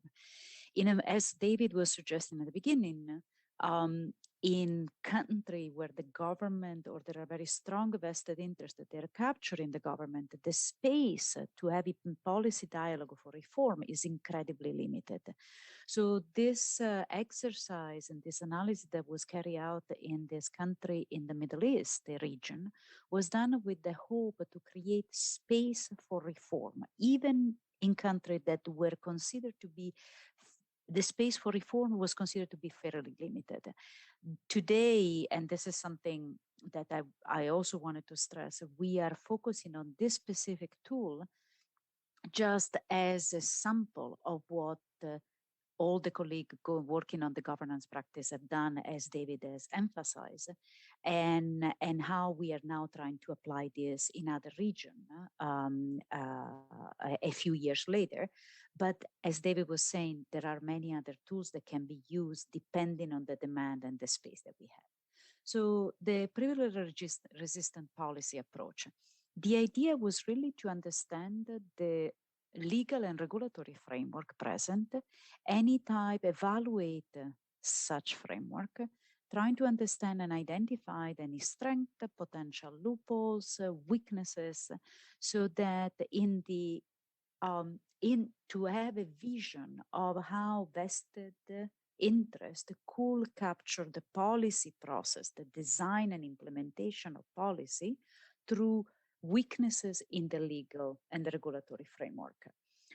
We did not focus, we decided to start small in an humble way and then to build up possibly in the future. So we did not focus on the actual implementation on the policy and the regulation. We focus on the quality of such. And we try to understand, once we had identified and evaluated the policy and regulation in the different country, is there space to strengthen and close those loopholes and strengthen the system so that the policy can be designed and decided by the government with more limited interference from interests that do not have the public good in mind. And the idea was really to have to develop a checklist of policy features that they are fundamental for the evaluation of the policy system. Next slide, thanks. I'm gonna take a couple of minutes and just illustrate a little bit of what was done with the example of Tunisia. So the original work, the report that also Lara shared with everybody in the chat box, focus on 8 different policy areas. And within this policy area, the different parts that needed to be articulated to be able to understand whether the policy process can be influenced or can be carried out with less influence. The different area started, and it was, as I say, it was a first attempt, and so there is not comprehensive by any in any sense, but we decided to focus, given the timing of the study and the need and the priority of reform in the MENA region, on public procurement, trade and custom, incentive policy for the private sector. So what is the regulation that govern the incentive mechanism policy for all the private business? Any type of law regulation on citizen engagement, access to public industrial land. So if there is any type of regulation on law that govern industrial lands and how you get access to it, business regulation, access to finance and some type of, as you can see, corporate governance and inside trading, and any type of public accountability mechanism for civil servant and elected official in terms of conflict of interest legislation, asset disclosure system, and access to information. What you see here projected is the scorecard for Tunisia. We use a traffic light type of coloring for those that can see colors.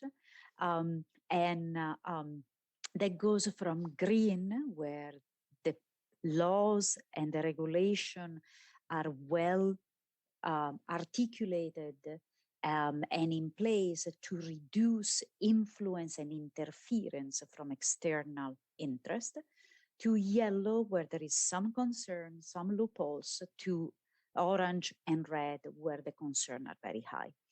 And as you can see, within the same country, you have even within the same policy area. If we pick, for example, the area of public procurement, you have some areas that appears to be fairly advanced and well articulated in terms of protecting the policy processes surrounding public procurement.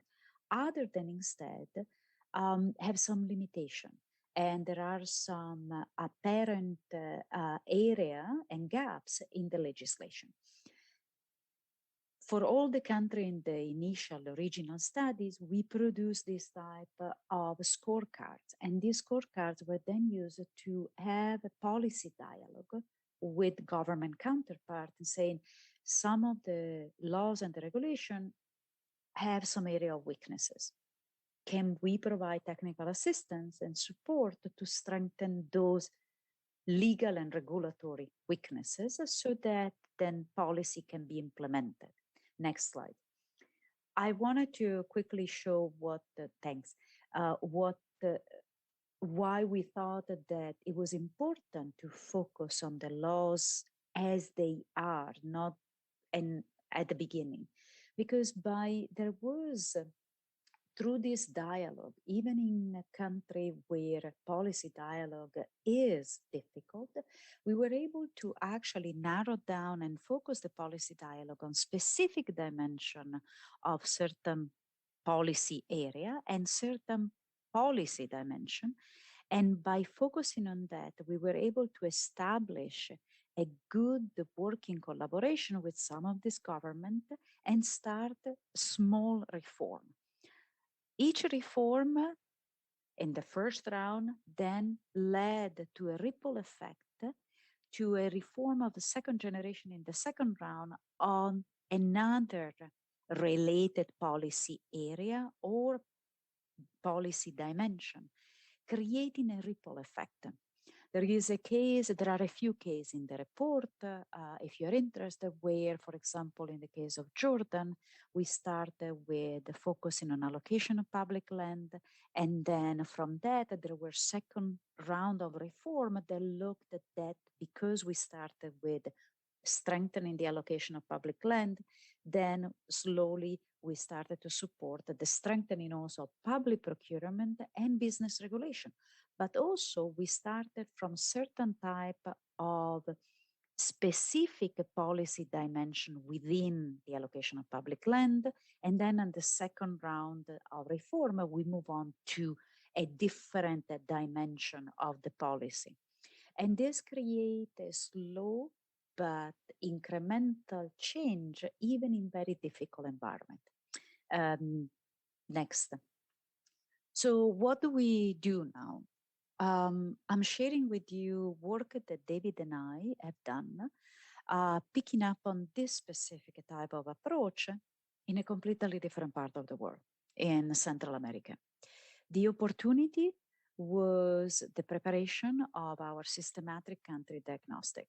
So the diagnostic that informed the engagement of the World Bank with government for the following 4 to 5 years. That diagnostic relies on existing information, and we offer to implement the same approach implemented in the Middle Eastern region to some of this country. The focus were countries in Central America, Honduras, Guatemala, and Haiti, and Central America and the Caribbean. And we focus especially on what was the public accountability mechanism, the incentive policy for private sector, access to finance, and public procurement. What emerged is very much, we use the exact same approach, but what emerged was very much a picture of laws and regulation that have some strong foundation in certain area, in certain dimension, and are especially weak in others. And it helps us to inform our engagement for the next few years when we talk with the country, with this specific country, and where we could suggest some strengthening in the system that could help to reduce that interference. Here we are showing, for example, in the case of conflict of interest, that if you look at the case of Honduras, and I use the same color palette for highlighting the result, you can see it seems to have a fairly, on average, fairly solid conflict of interest legislation. But if you dig down in one of the dimensions of the conflict of interest legislation, you see that there are very weak provision in terms of monitoring and oversight.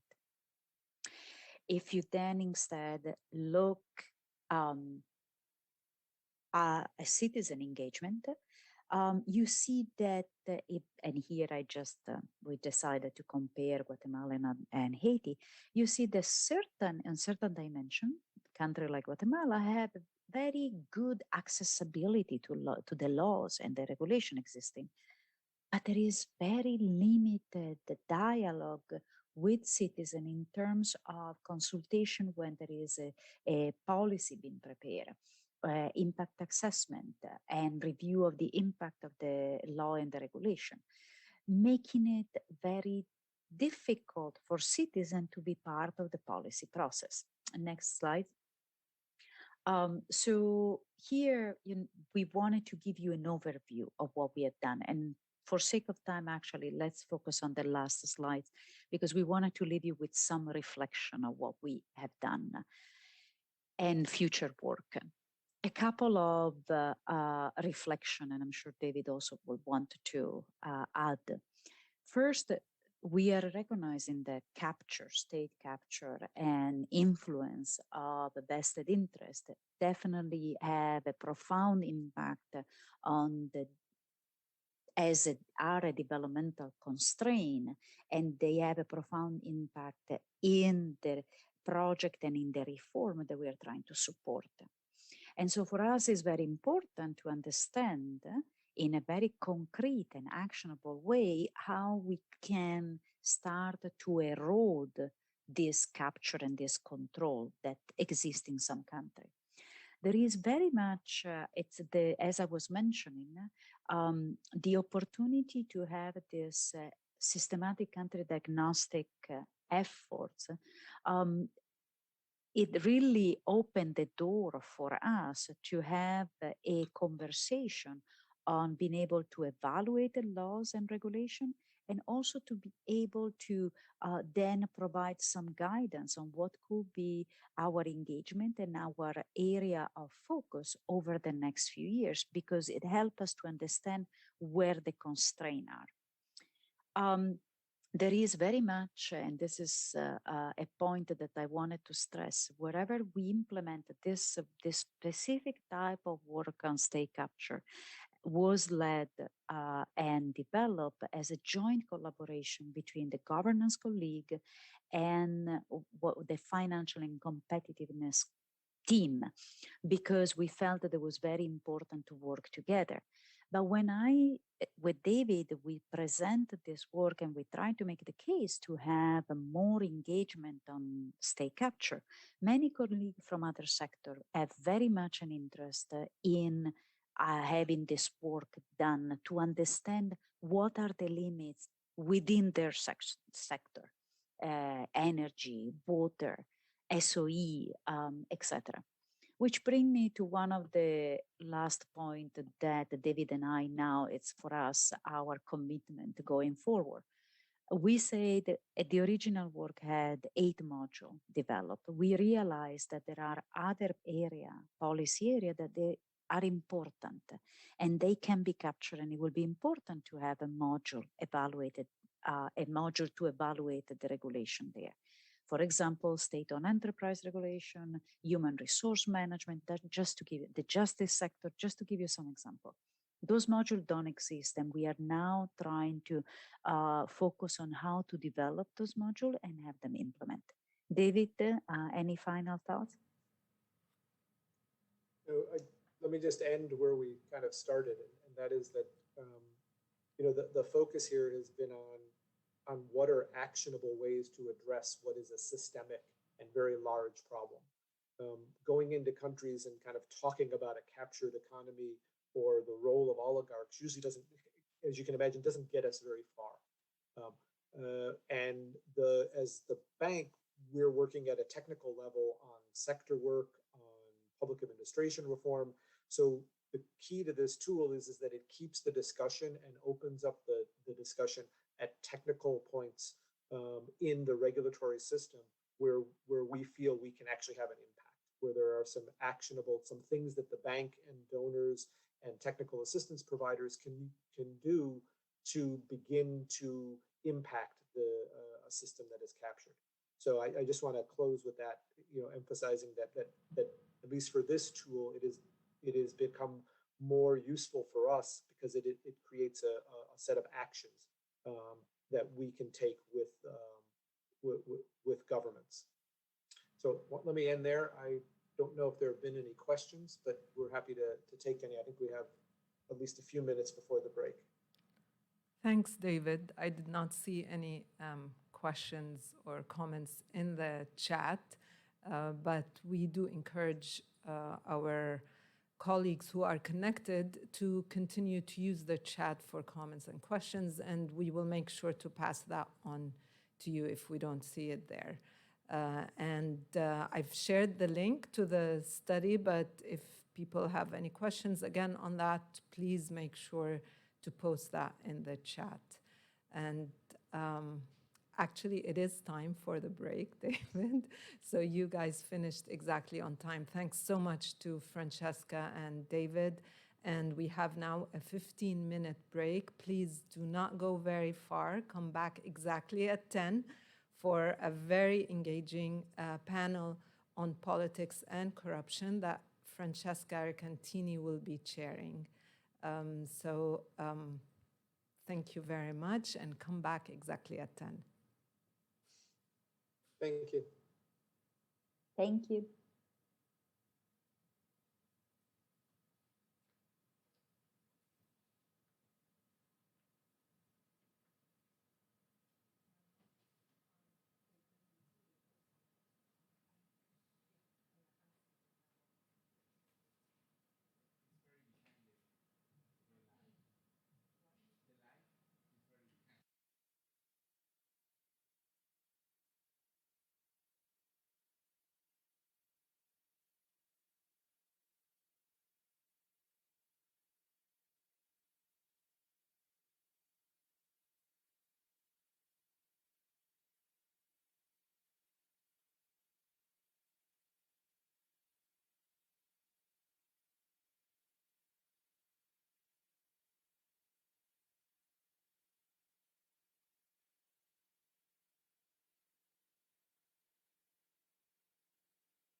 Recording in progress.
Moment.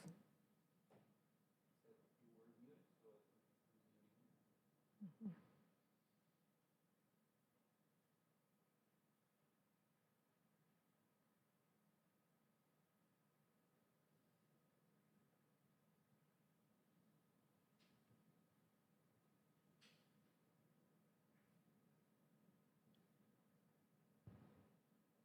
Can you hear?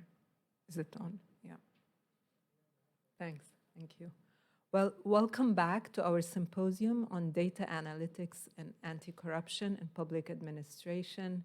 Thank you for those who were joined with us for this morning's session. If you're on Twitter, please use the hashtag DAAPA, DAPA. And next we have our session on politics and corruption, measuring corruption in political parties and election.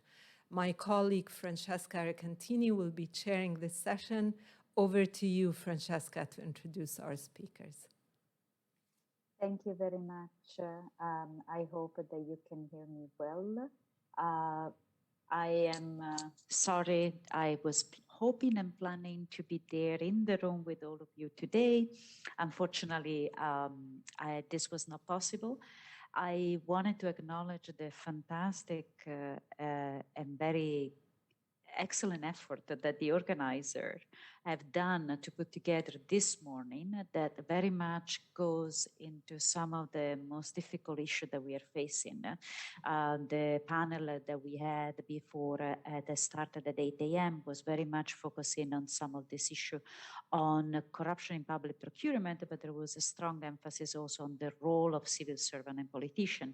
We then had a technical session on state capture that has very much to do with the interference in the political arena. And now we are going to close with the last panel on politics and corruption. There are 3 papers on 3 different ways to think and measure and detect corruption in the political environment and among politicians. 3 different group of authors, and the papers are extremely interesting, and I hope you will have a chance to read them after hearing them presenting. I have asked the presenter to be very disciplined and trying to keep their presentation to 15, 18 minutes most, and I'm going to try to use my quote-unquote authority as a presenter, as a moderator of the session. And let me start with the colleagues, Jorge Gallego, who is going to present the paper on predicting politician misconduct, evidence from Colombia, that was submitted along with 2 co-authors, Monu Prem and Juan Vargas. Jorge? Thank you very much, Francesca, and please exercise your authority if I'm taking too much time, because I like this topic, so I used to talk a lot. So this is joint work with my colleagues Monu Prem and Juan Vargas at Universidad del Rosario in Colombia, and I'm in this moment at the Inter-American Development Bank, and this is an ongoing project, so I'm happy to get your questions and comments. So I think this slide can be quickly covered, because we've talked about this the whole week. Corruption is bad. We know that corruption is bad for development, and not only because governments function in a poor way when there's corruption, but also because the private sector is also affected by corruption. We know from very interesting papers that firms' decisions are less efficient when there's a corrupt environment. And we know that this has pervasive consequences on development. We know that corrupt countries tend to have lower levels of GDP, lower levels of human capital, lower levels of trade openness, and lower levels of political freedom. So I think we all agree that fighting corruption is important, but we also agree that fighting corruption is hard. And one of the reasons why it is hard to fight corruption is that it is hard to detect and hard to observe. And throughout this symposium, throughout all the papers that have been presented, I think that a common issue, a common topic is this one. No? We are not always sure when corruption is happening. We are not always sure if it's detected in a correct way. So in the end, with my colleagues Juan and Monu, we faced this problem when we started a project on detecting corruption during COVID-19 in Colombia. Basically, we wanted to see if, with the start of the current pandemic, corruption exacerbated in Colombian municipalities. But the first problem that we encountered is that at the subnational level, we didn't have a corruption measure in Colombia. So there's no common corruption index, no official index in Colombia. So we had to construct an index for the Colombian case in order to pursue this project. So basically, I'm going to present today how we constructed this corruption index at the subnational level in Colombia. So for this purpose, we train a set of canonical machine learning models to predict corruption at the municipality level in Colombia. So basically, as the outcome variable in our analysis, we're going to use prosecutions carried by the Office of the Inspector General in the country. This is similar to the audits that Galileo presented this morning, earlier today, with a big difference. We don't have random audits in Colombia, so we're going to have a selective labeling problem. Although we conducted a similar analysis for Brazil in a joint paper, in a different paper, using data on these random audits, and the results are quite similar. So that's something interesting. So that's going to be the outcome variable in our models, whether a municipality has been investigated and whether the mayors have been condemned for corruption by this office in Colombia. And then we're going to use a rich battery of 147 municipality level covariates in order to predict in a supervised machine learning approach in which places it is more likely to have corruption. So that's going to be a risk of corruption index, if you may. The main results is that we are able to predict misconduct or corruption. We call it corruption because most of this misconduct, most of the violations to the disciplinary code that are investigated by this office are corruption. So the levels of precision are high. And I think this is important because, resources to combat corruption are scarce. So basically having a measure of where it is more likely to occur is useful because, random audits are good for researchers, we know that, but maybe they are not that good for authorities that have scarce resources and that need to optimize where to conduct this type of analysis. And then the second part of the paper shows that the feature analysis that we can conduct with this model, that we can do with this model, is interesting because it shows us which are the variables more associated with corruption, which variables have the greatest predictive power. And we find surprising results in that case. We find that the private sector, and in particular the financial sector, has a very important role upon predicting where corruption is most likely to occur, whereas some usual suspects, such as local politics, public sector, or local crime, are not that important upon predicting corruption. I think that's quite surprising. A little bit of context. So basically, we use data from the Office of the Inspector General, which is the office in Colombia in charge of monitoring compliance with the disciplinary code, including mayors. Mayors are under the realm of this office. Investigations may be induced by press news, their own audits, reports from other agencies, or tip-offs by the citizens. So this is not random, but it's fairly global. And then, in the end, investigations may end up with sanctions and removals from office. So the most committed crimes in recent times in Colombia, according to Transparencia por Colombia, are embezzlement, improper conclusion of contracts, falsification of a public document, and conspiracy to commit a crime. So this is the type of crimes that are being included in our outcome variable. So as I said before, measuring corruption at the subnational level is challenging. So many international organizations like the World Bank or Transparency International have built interesting corruption measures based on surveys. So basically these are let's say, subjective measures of corruption. So we are trying to build on the bargaining literature that uses objective measures, especially public procurement data, and analytical tools such as machine learning to construct corruption indicators or to predict corruption, especially at a fine-grained level such as the municipality level that we use in this case. So there's other papers that do this at the contract level. This paper with Colonelli and Prem is done at the municipality level, but in Brazil, and there's some approaches in in Italy, and there's other interesting examples of this. So basically, the outcome in our models is what we call observed corruption, which is simply a dummy of whether the Office of the Inspector General issued a corruption sanction on a municipality mayor for 2 periods of analysis, the 2008, 2011, and the 2012 and 2015 mayoral periods. So this data was originally collected by Luis Martinez at Harris School using web scraping techniques.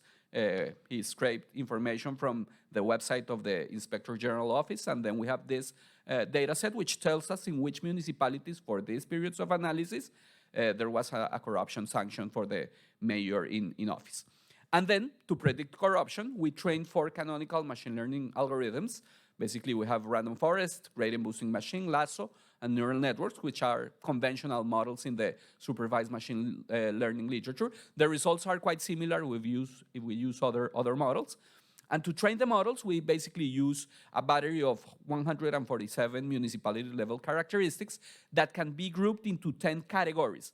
We have variables for the financial sector, for conflict, for crime, human capital, local politics, public sector, local demographics, economic activity, illegal activity, and natural resources. This grouping will be important in our analysis because we want to learn which groups are more important upon predicting corruption. And then the results from these 4 canonical machine learning algorithms are assembled using something called the superlearner approach. This is an ensemble model which basically stacks the results from these models, and there's some nice asymptotic properties of doing this type of ensembles, although the results are very similar if we focus on individual models rather than the ensemble. So as it is conventional in machine learning, we basically randomly split our data into 70% of the data to train the models and then 30% to test the performance. Within the 70% of the data, we use cross-validation techniques in order to optimize the parameters and find the best models.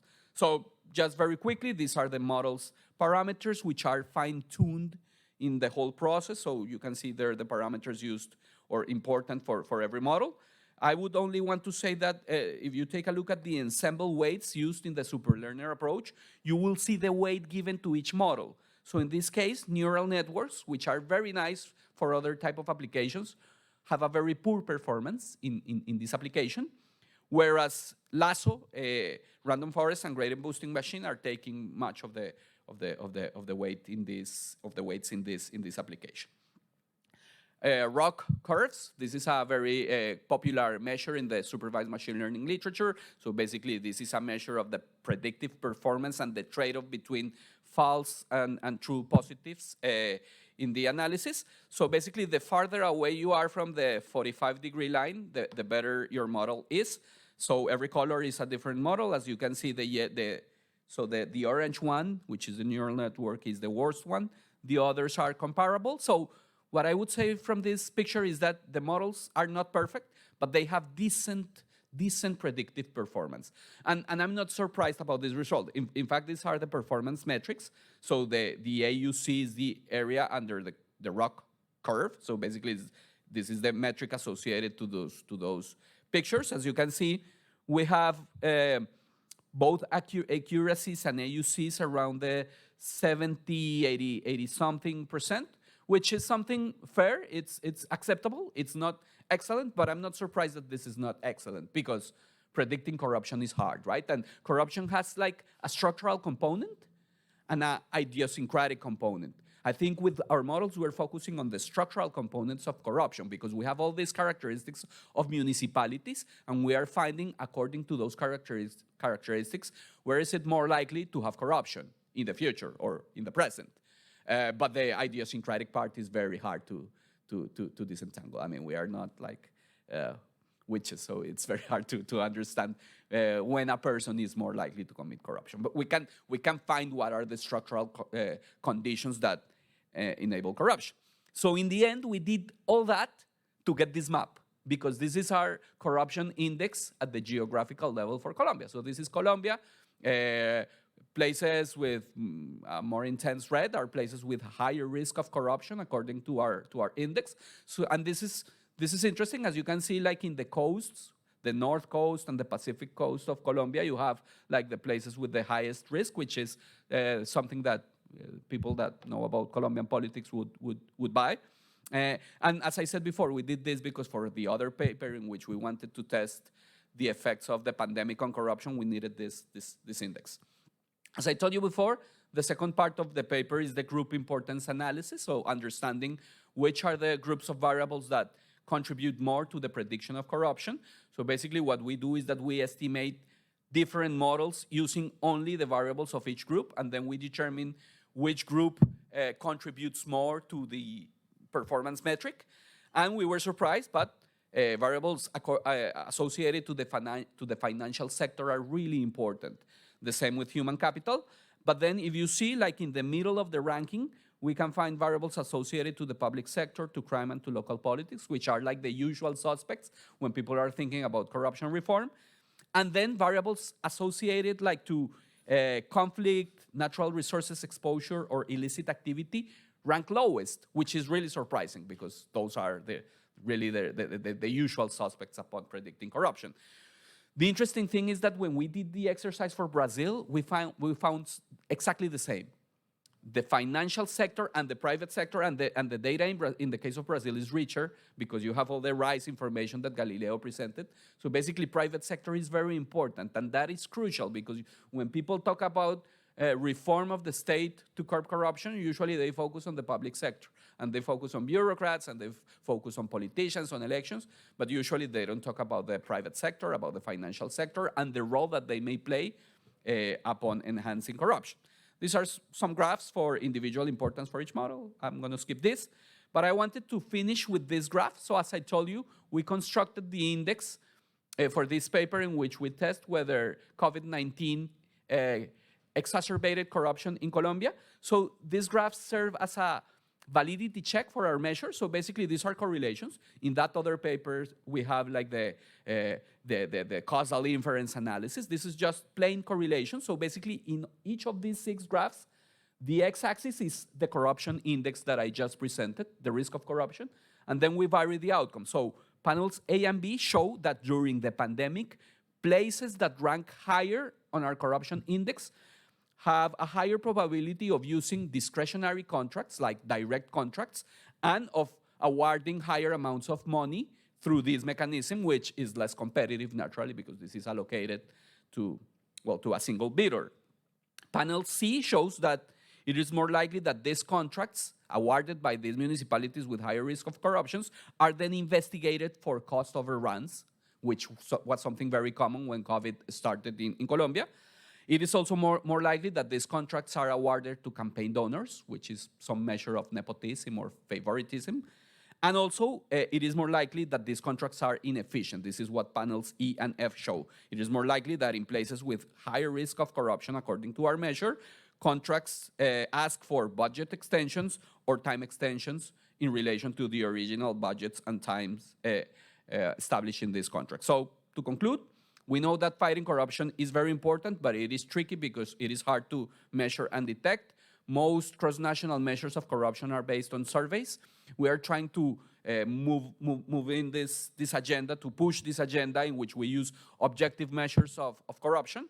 Our models have high levels of performance, so they are not perfect, but they can be used to pinpoint where corruption is with some measure, some error measurement, where corruption is more likely to occur, and this may be valuable for anti-corruption agencies that need to allocate optimally, in an optimal way, their resources. And we also have some metrics for the variables that are associated, that have more predictive power upon predicting corruption. So thank you very much. Thank you. Thank you very much, Jorge, because you were right on time. And you also remind me in your paper, which is the same that I felt with the following 2 papers, that I have so many questions and so many things that I would like to actually ask. But we have actually a discussant, our colleague Camilo Cetina, that is going to join at the end and share some reflection. Apologies, Camilo, I didn't introduce you at the beginning of the panel. Next, we are going to move to our colleague Giovanna Rodriguez Garcia. And here instead, while we still focus on the risk, on the issue of corruption among politicians and political corruption, we kind of build up on one of your last remarks, Jorge, in terms of corruption among political parties in Latin America, and how do we measure that risk? Giovanna, please go ahead. Hi everyone, can you see my screen? Yes. Well, I'm going to present my work on the risk of corruption in Latin American parties.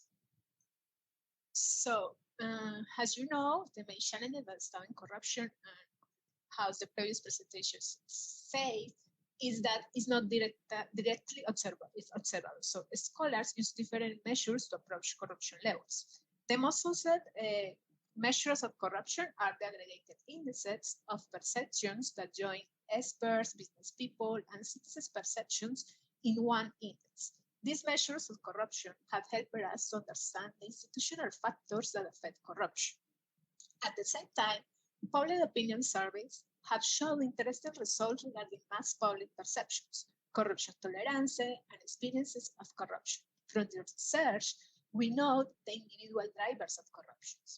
Scholars have also used more objective measures such as judicial records, media scandals, and prices. And we can understand factors that affect corruption behavior in a single case study. Experiments also have increased our understanding of individual characteristics that affect corruption behavior, and more recently, the use of contracts and public procurement has shown us what types of contracts and sectors are more prone to corruption. However, we still don't know why some political parties are cleaner than others, and this question motivates work. One of the reasons we don't know about political parties is that we don't have a measure of transparent political parties or how corrupt they are. This work tries to address this gap by developing a measure of the risk of corruption in political parties. So, the risk of corruption in political parties shows the likelihood a political party incurs in corrupt behavior, given the laws and regulations in the country and in the political party. So that corruption risks in political parties should use a broader definition of corruption that includes illegal campaign financing, passive legislation, nepotism, bribery, and embezzlement. In addition, corrupt activities in political parties arise during and after elections. During election campaigns, political parties could be involved in corrupt activities like illegal campaign financing, receiving illegal funding, or offering jobs by votes. Once elections are held, they could engage in corrupt activities by accepting money for influencing policy or giving public contracts. Finally, political parties' behaviors is shaped by national legislation and internal regulations. Party laws, party funding, and lobby regulations affect the internal party organization, as well as party statutes and codes of ethics. Therefore, the indices of risk should consider two levels of regulations. So, how to measure corruption? At the country level, that is the first level, political parties could be more corrupt in systems with fewer opportunities or less legislations. I had identified 5 resources of risk. First, the funding rates related to how political parties fund their activities during and after electoral campaigns. The lack of public party funding increases the risk of corruption because private interests can use private financing as an opportunity to influence the policy agenda, legislation, or get public contracts. Second, the risk of corruption will be higher when a country doesn't have regulations to punish electoral misconduct associated with political corruption and doesn't have an anti-corruption law. Laws that prevent and punish vote buying, electoral fraud, voter coercion, voter registration are necessary to control and prevent different types of corruption. Third, the lack of transparency also affects the risk of corruption. More transparency increases the likelihood of discovering and punishing corrupt politicians. Another risk is the lack of lobby regulation and conflict of interest. This lack can lead politicians to to use their political power for personal financial gain. Finally, the role of the electoral management body is vital to curbing corruption because it is responsible for organizing elections and controlling electoral misconduct. When the electoral management body is not independent, it could be captured by particular interests that mislead their objectives, allowing for fraud, bribery, and coercion. The second level is the risk of corruption at the political party. Some political parties are more transparent than others and develop mechanisms to prevent that politicians and members from corrupt activities using party laws and regulations. At this level, I have identified 4 risks. First, lack of transparency, but here I look for transparency in each political party. Second, the selection of party leaders. Selecting the executive committee and the president of the party determines if external forces could influence the political party. To reduce this risk, political parties must have transparent and democratic procedures that choose their leaders. Third, the selection of candidates. For selecting candidates, internal democracy is not the most important aspect, but it's also included. But the most important aspect is the control over on these candidates or the control on these representatives. To reduce the opportunities and incentives for corrupt behavior, political parties should have control over the activities of their members. They also have a democratic process, and also they should have a transparent process to select the candidates. The final risk in the political parties is the anti-corruption commitment. Political parties with anti-corruption commitment have tools to punish corrupt members. Have independent and external watchdogs to control their finance and have agendas for developing policies to reduce corruption problems. Well, now, how to measure the risks? And this is the most challenging part. So, based on this framework, it is possible to build composite indices for the 2 levels of the risk, at the country level and at the party level. Each risk is measured with a different number of variables. For example, for funding risks, I use the information about bans and limits, public funding, and regulation and spending. I code 45 yes/no questions at 0 and 1, and I just compose one index of the first risk of funding. For electoral misconduct risks, I use 2 variables that are yes or no questions about anti-corruption bribery and anti-corruption laws, and 4 categorical variables regarding electoral criminal offenses. In total, for these risks, I code 6 variables. For transparent risks, I use the global right to information rating, which evaluates its freedom of information law in different countries. For that reason, I just use 1 variable here.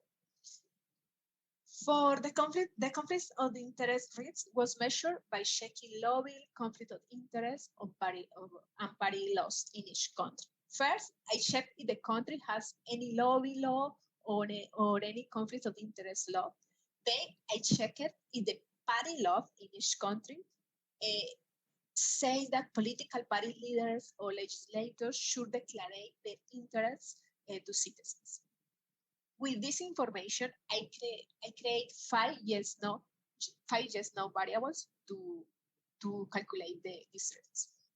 Finally, to determine the degree of independence of the electoral management body, I take 5 variables to calculate the indices of autonomy. Now, at the party level, first, the lack of transparency.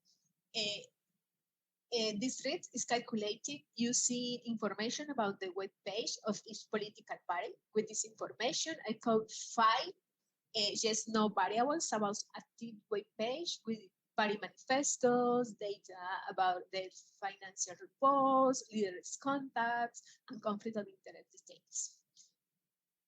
To capture the results selecting leaders and selecting candidates, I use the information about the party statutes. For the first, for selecting leaders, I code one variable for the degree of clarity or transparency and another variable for the degree of democratization. For the candidate selection, I code 3 variables, one for the degree of clarity, another for the control over the nomination, and the third one for the degree of democratization. As I said before, I include in candidate selection process, not just democratization and transparency, but also control over the nomination. Finally, the last of commitment, I code 2 variables. The first variable analyzes if political parties have an anti-corruption commitment by manifesting how they combat corruption problems and punish corrupt members. The second variable evaluates whether a political party has an strong figure to control and oversee finances during and after electoral campaigns or not. Okay, as this is a composite index, I aggregate the index using these parameters. First, I normalize each indicator between 0 and 1. Second, I weight each indicator with equal weights. And third, I sum each weighted value and I calculate the indices for 2 levels. What are the results? Okay, for the country level, first, I calculate this index for 18 Latin American countries. As we can see here, Venezuela has the most risk of corruption at the country level, followed by Dominican Republic and Costa Rica. And Mexico, Chile, and Peru are the countries with the risk of corruption. However, there is a difference between the risk of corruption in the country and the risk of corruption at the parties. And we can see here in this table this difference. First, I calculate the index for 85 political parties in 16 of those countries. I don't include political parties for Nicaragua or Venezuela because the first one doesn't have a current electoral management web page to know the political parties or law regulating the competition. And the second one doesn't have clarity about the political parties that compose his Congress. So I just include in this index 16 countries. I also examine between 11 to 2 political parties per country. As you can see, Argentina has 11 political parties, and Panama has 2, as the same as Bolivia. So, in addition, I just include political parties that at least have 1 seat in the lower chamber of the Congress. I don't include political parties that run elections but don't win any seats. I also use the last legislative period. I don't use more than 1 because political parties change their statutes could change their statutes every legislative period. So we can see from this table that the countries with higher risk of corruption in political parties are Ecuador, Brazil, and Dominican Republic, and the countries with lower risk of corruption in political parties are El Salvador, Colombia, and Chile. I am here. You can see the average of each of these parties in these countries. The results show that even though party laws shape the competition among political parties, each political party has rules and held them to prevent corruption. It means that it's different the regulation at the country level and the regulation at the party level. Also, we can see here that countries with high risk of corruption at the country level don't necessarily have a high risk of corruption at the party level. For example, Uruguay and Costa Rica. We can see here that Uruguay at the country level is ranking 5 in risk of corruption, and Costa Rica is ranking 3. But at the party level, Uruguay is ranking 12 and Costa Rica is ranking 13. Similarly, countries with low risk of corruption at the country could have a higher risk of corruption at the party level. For example, Peru and Brazil. We can see here that Brazil at the country level is ranking 15 and Peru is ranking 16, but at the party level, Brazil is ranking 2 and Peru is ranking 5. Well, now, just one comparison in this graph, I compare corruption perception index with the result of corruption at the country level for the last legislative period, and we can observe like a weak U-shaped relationship. So countries with very high levels and low levels of perception index, that this one, had high levels of risk. This relationship shows that these countries aren't worried about decreasing corruption and implementing regulation to diminish the risks. However, medium corrupted perceived countries had more regulations to reduce the risks because they have corruption problems and want to reduce them. So what are the final implications and conclusions? First, that I found that countries could have a low risk at the country level, but a high risk at the party level. Thus, even though the specific laws and regulations in each country affect political parties, some of them had more measures for controlling corruption. This finding suggests a line of research about political parties' compliance. Second, I also found a weak U-shaped relationship between risks and perception of corruption. Although I don't have enough information, only one legislative period, to make inferences. The results could be due to countries with a low perception of corruption don't worry about control of the risks. However, a higher perception of corruption leads to more regulations to control the risks. Further research should focus on what makes a country takes more robust measures for preventing corruption and implementing more laws and regulations against corruption.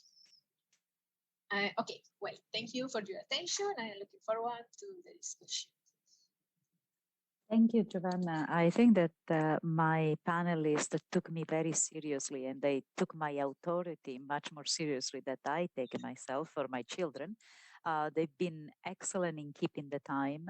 I wish that some of the work that you presented, Giovanna, could be actually replicated in other regions in the world, because I found it incredibly interesting. Last, again, a different paper that focus instead on looking at the impact of cash transaction on election at the municipal level. We have our colleague Mariana Sino presenting this paper that she has prepared with the colleague, with 3 more colleagues. Excuse me a second, Giacomo De Luca, Giuseppe De Feo, and Mario Gara. Mariana, please go ahead. Yes, hello Francesca, can you hear me? And did you see my screen? Do you see my screen? Yes, Thank perfect. You. Okay, hello to everyone. My name is Marianna Sino and I work at the Financial Intelligence Unit at the Bank of Italy. With this presentation, I'm going to talk about an interesting research project where we study the dynamics of electoral corruption in terms of cash movement in the proximity of municipality elections in Italy. This is a joint work with Mario Gara, a colleague of mine, Giuseppe De Feo, who works at the University of Lancaster, and Giacomo De Luca. Well, elections are the maximum expression of individual political right, and it is the main tool of the representative democracy. In the proximity of election, several political, economic, social dynamics occur. For instance, pressure groups such as criminal organizations do activities in order to influence the outcome of the elections. They may use 2 strategies, violence or financial corruption. If we want to use a citation often attributed to Pablo Escobar, they may use plata or plomo. According to a benchmark paper of Dalbo in 2006, these 2 strategies are used in an alternative way. Criminal organization can use or plomo or plata.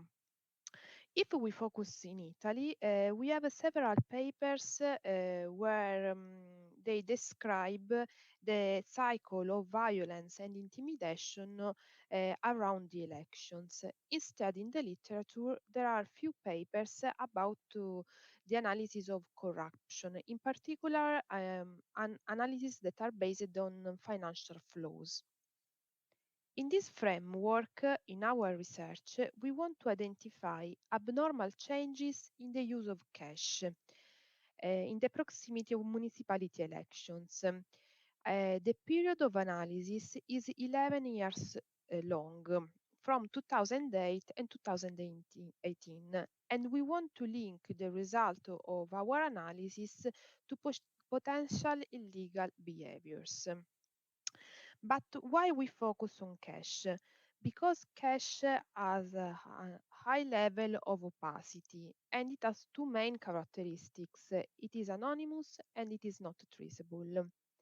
Having data on financial cash transactions in Italy and on election, we analyze and combine them using proper statistical analysis. And in particular, we estimate several econometric models.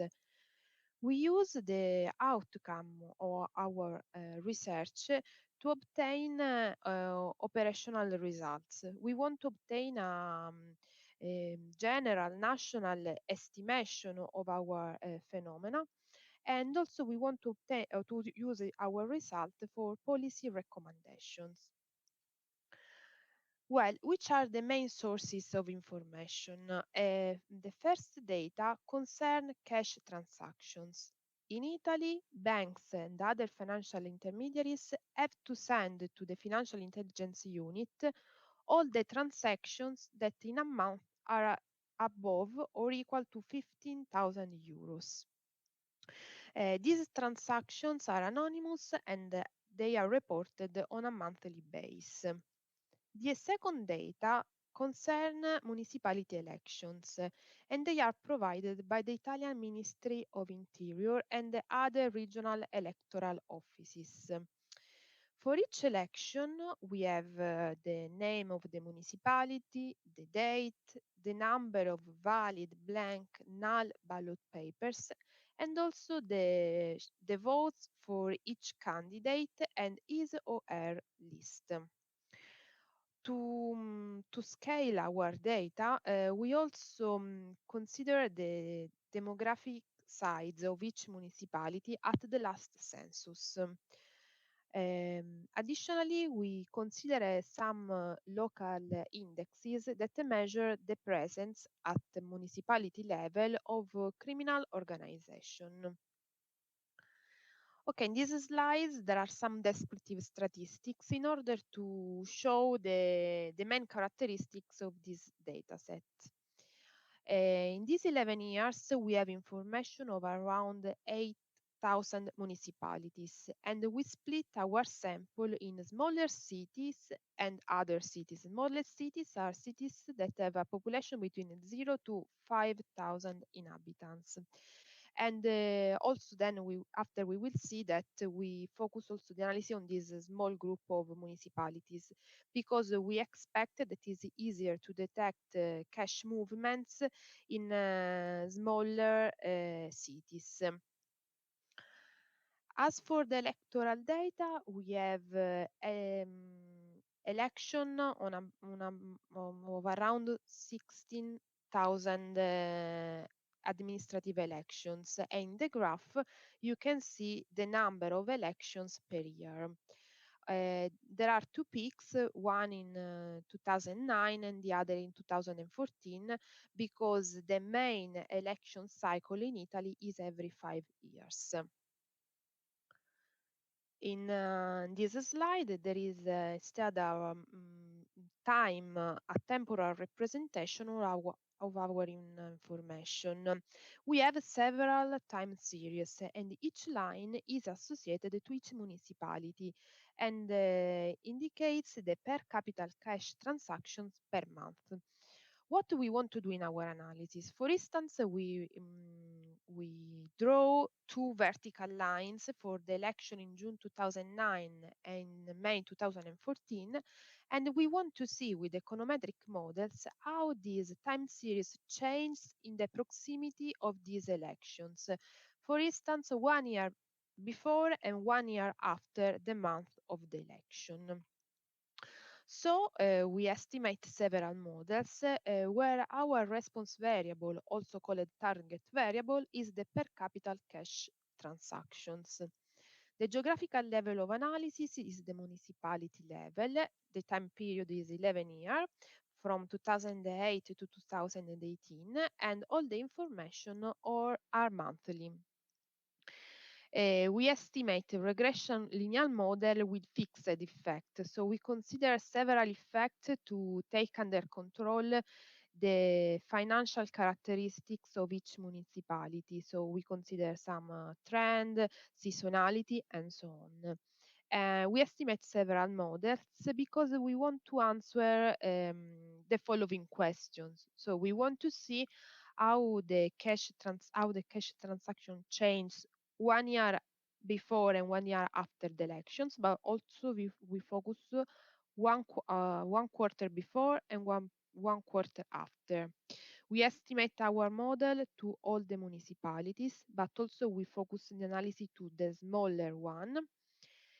Also, we want to see how the cash changes if there is a high level of competitiveness in the election and if there is a presence of criminal organization. Also, we want to study our phenomenon to have an estimation of a global national effects, and also we want to estimate specific municipality effects. Which are our main results? Well, we observe, according to our results, that the cash transactions increase in each month of the year preceding the elections. And this rise is higher in the quarter before the elections. Instead, the parameters were not significant in the month after the election month. Focusing the analysis to smaller municipalities, we see that the increase of cash movements in the quarter before the election is higher and more significant. But how much is this increment? We estimate that on average we have an increase of 25 euro per capita cash in the quarter before the election.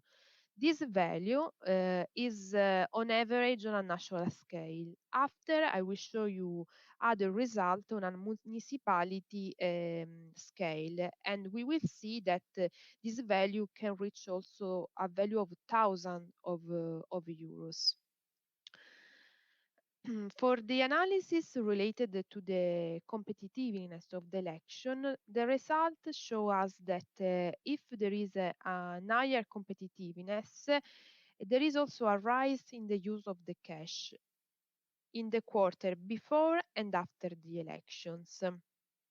Instead, if there is a higher presence of criminal organization, there isn't an effect, a significant effect in the use of cash in the quarter in the quarter before and after the election.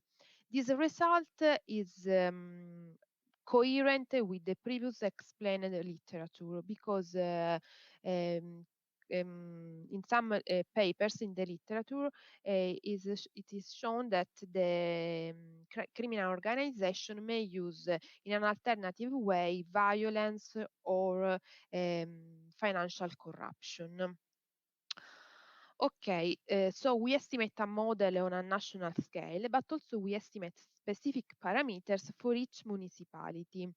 And in this graph, I show you the average variation of the per capita cash transaction for each municipality in the month before and after the elections.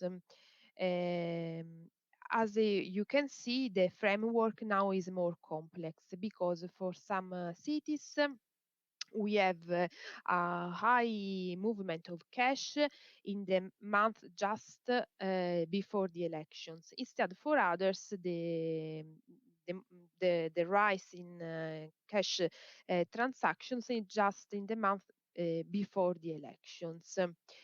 We can use this estimated effect to create a rank of our municipalities in order to identify the riskier municipalities. Okay, which are our main results? Well, we combine financial cash transactions and electoral data in Italy between 2008 and 2018, and the results show us that there is a systematic increase in the use of cash in the month preceding the municipality elections. And this rise is higher for small municipalities. We also estimate municipality-specific effects, and this result can be used for operational analysis because we can identify the most sensitive municipalities, and also these effects can be used to construct a corruption indicators. Also, we are doing additional analysis because I show you the result on cash, but also we are doing analysis on other opaque transactions, such as cross-border wine transfers to tax havens countries.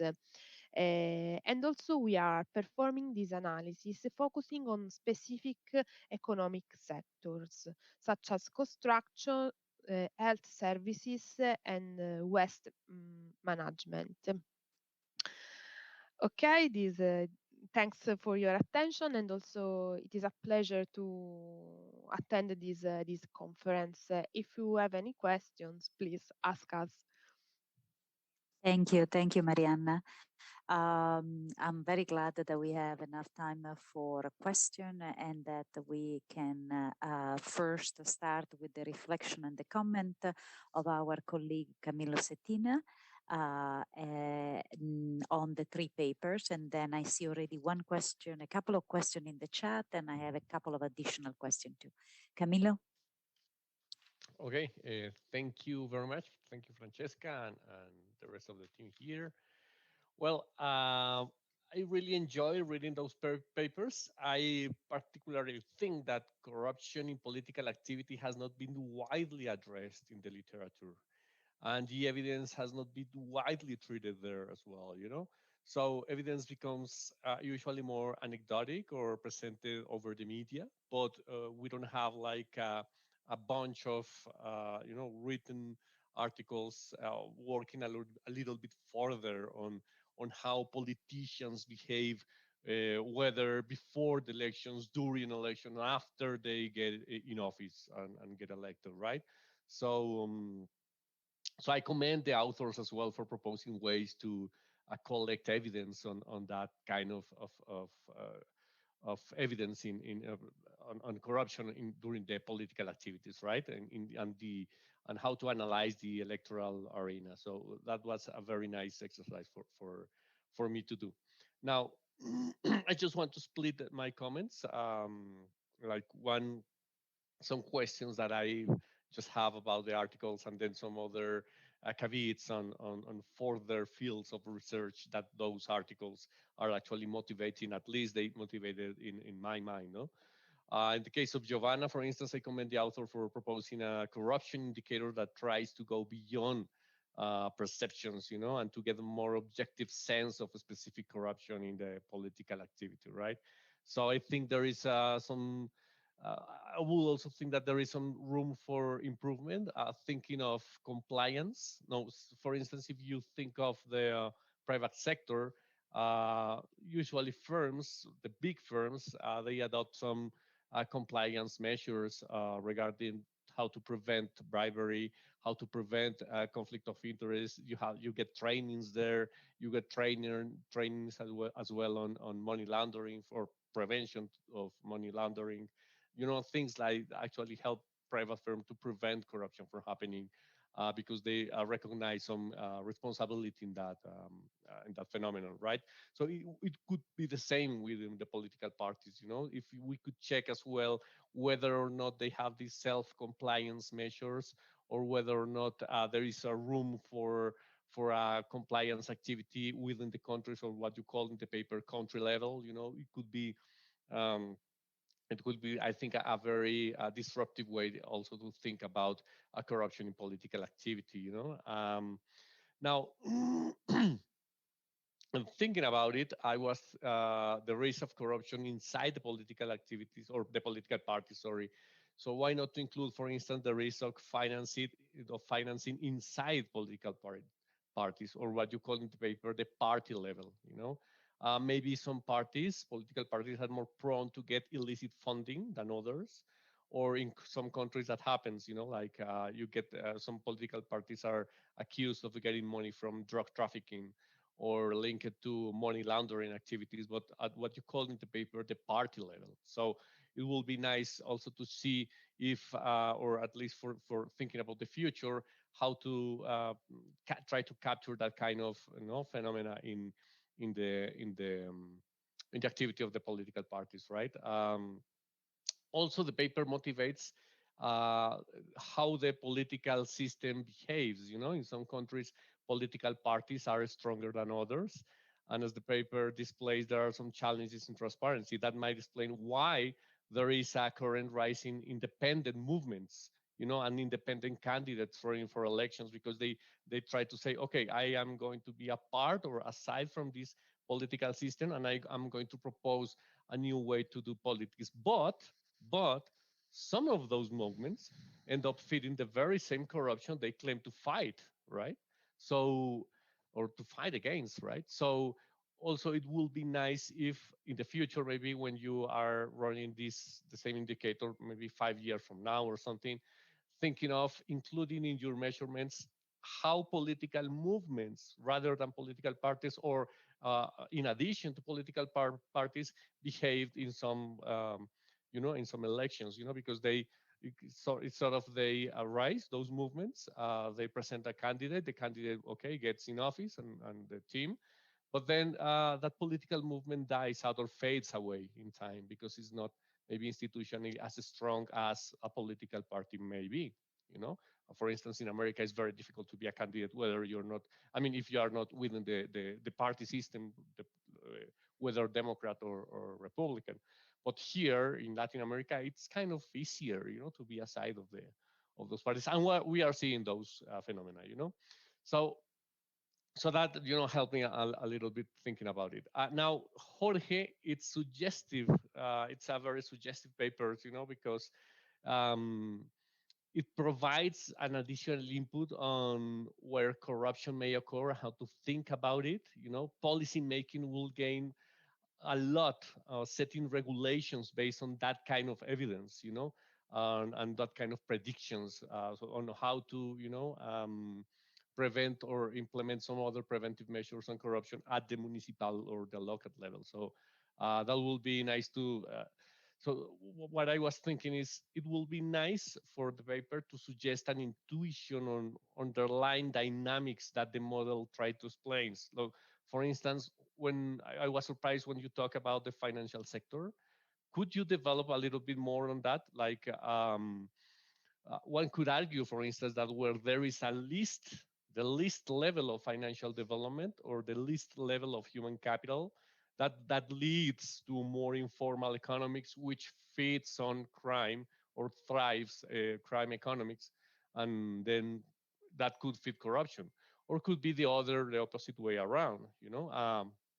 If we had a very good financial development, maybe we don't need to get into politics and then to corrupt the political activity in order to get some money, because maybe as long as we had alternatives in the economic life, then the political life is not an alternative to predate or for rent-seeking behaviors, right? So if it is nice if the paper can explain a little bit better the intuition behind the causality, the relationship that you are suggesting there in the model. But I think it's a very nice way to propose an objective indicator that somehow motivates the policymakers to act on, in a predictive way or preventive way, and using evidence for that, right? Now, also, there was a nice question in the chat about cross-country analysis. That could be very nice to suggest that in the paper as well, whether it will be feasible, to extrapolate that model for cross-country analysis, right? For Mariana, I think the paper was a very nice. It motivated a lot thinking on how we present and how we depict it in our minds and our institutions, the way political campaigning is being financed and is being funded, right? And how funding of political campaigns, whether you are buying the votes or not, but funding those political campaigns feed afterwards into corruption activities, because maybe you are invested a lot of money in the campaign and then you need to get some payoff out of the policy making activities, or out of the public office activities, right? So it will have the paper as well to explain a little bit how political campaigning work in Italy, because for instance, what they, at least in other countries, what they used to do is just a few days before elections, you spend a lot on advertising, you spend a lot on social media and media as well. What the logistical challenges are there, or the logistical challenges that they face in which they need a lot of money, right? Because maybe the flow of money that you found in some part could be present due to logistical challenges of the political campaign, and in other proportion could be due to they are actually buying the votes. So if we could understand a little bit of that dynamics, that could also help to understand the intuition behind the paper and behind what you are suggesting there, right? Also, one question that arises, like a bit in the future, for future research, is like, is the use of fintech apps.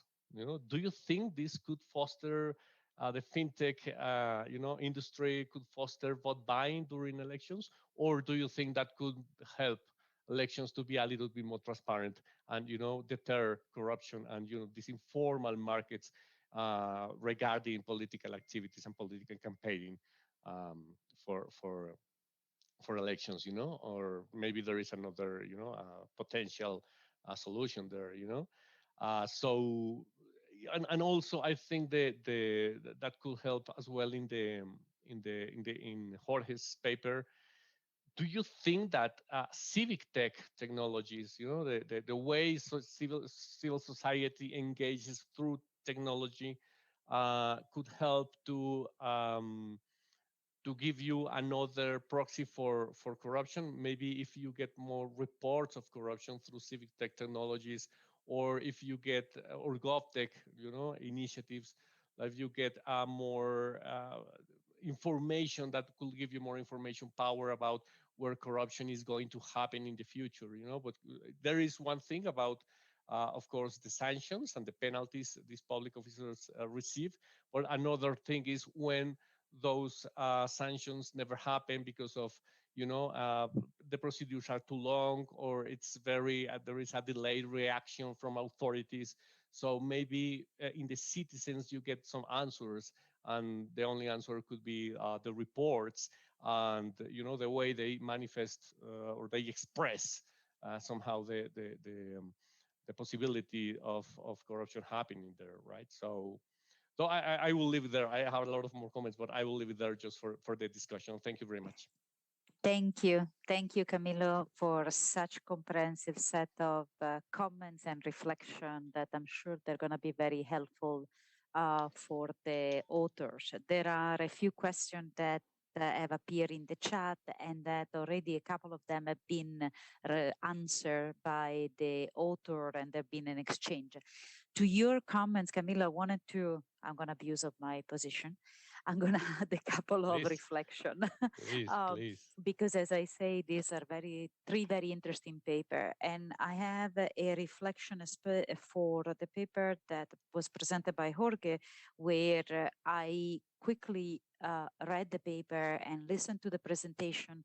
And I wonder if among the group or the cluster that he created for his work, one thing that struck me is that there was no cluster that I will label, apologies if now, full disclosure, how I think, as institution. There were different characteristics that were used in the explanation that the quality of the institution, how much certain law were present and implemented, was not a cluster used for the determination of the prediction of corruption. And I will think when we saw the map of Colombia, I was thinking, for what I know, and there are other colleagues of mine that know better about the country, whether, especially in some of the municipality, laws were implemented in a different, to a different degree, and institutions were weaker, and maybe what that aspect is already captured by other clusters, but I thought that could be important. And a follow-up question instead for Mariana and her colleagues, they are connected, because I'm incredibly intrigued by the analysis they've done, and as future work in the last slide she presented, she mentioned work at the sectoral level, because different sector can have a different type of corruption. But I wonder also, she mentioned that the small municipality seem to display more of this association of higher cash transfer right before in the election. And again, I wonder if there was also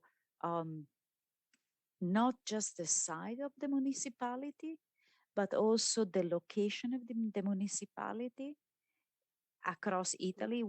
And this is where I'm going. I'm not going along the north-south divide, but rather to trying to understand whether other forms of that could proxy for institutional development could explain why certain municipality use either cash transfer or intimidation, like you were suggesting, as a way to influence the outcome of local election. So I think that all of these papers have really piqued our interest and curiosity. And Giovanna, I really hope that the work that you've done with the construction of the indicator can be done for EU member country. But that's my personal recommendation for to try to create that type of indicator for corruption in political party also within the EU member state. I see a few questions that they are very broad. Lara, I don't know if you have any additional comments. Otherwise, if the authors, since we have a couple of minutes earlier, I wanted to, if any of the authors have some quick reflection to share before we close the panel. Mariana, please. Yes. Thanks, Francesco, and thanks, Camilo, for your questions and suggestions to improve the paper and also the research. In particular, as for the question of Camilo, where he asked us if it can be nice to describe the political behavior before the election. What I want to say is that in our models, what we control for the economical dynamics, so the trends, the seasonality. So what remains is connected only with the elections. So it's like we take under control all the economical situation of the municipality, and the remain is just justified by the presence of the election. let me see. Okay, yes. Okay. As for the question of Francesca, we we are in a step where we have a kind of rank of our municipalities according to the movement of cash, and also we are doing additional analysis to understand better their behaviors. Okay, so to connect also with these results in a geographical way, as you said, but also to understand the presence of criminal organization in each municipality, because we obtain a first result that is on a national scale. So on average, on a national scale, we see that if there is a higher presence of criminal organization, there isn't a significant movement of cash. But we are doing a deeper analysis on a municipality scale. Also for the sectors, also we are performing this analysis. So it's an ongoing research. Thanks. Thank you. Let me go back, Giovanna, and then Jorge. Yeah. Thank you, Francesca. Thank you, Camilo, for the comments. Well, as Camilo said, this is not like a concluded research, right? We all know that measuring corruption is very challenging, and we all know that we have different kind of data, different kind of information, and we are trying to understand corruption using all this kind of information. So this is not a concluded research. Every index that we have, every measure that we had could be improved. As Camilo suggests, there are different improvements that I could include in my index of risks. I didn't know about this index of compliance in the private sector, and for sure I'm gonna check it to see how can I include in my index on this on compliance in political parties. That is one of the. I know that the other scholars have told me about this problem with compliance, and yeah, for sure I'm gonna check this. Regarding to including risk of funding at the political party level and including not political parties, but political movements. Yeah, this could be great. I need to think how to measure funding at the political party level, and also I need to think how to include movements, because as you know, the big fragmentation of the political parties in Latin America, for example, complicates most to try to join this kind of information. But yes, that would be great in the future to do that. I'm just gonna think more about how to do that. And about the suggestion of Francesca about including new parties, for sure. Actually, right now I am looking for funding for doing that. For include more countries, not just European countries, but also the rest of countries in the Americas and countries in Asia and Australia. So thank you very much. Thank you, Giovanna. Jorge, please.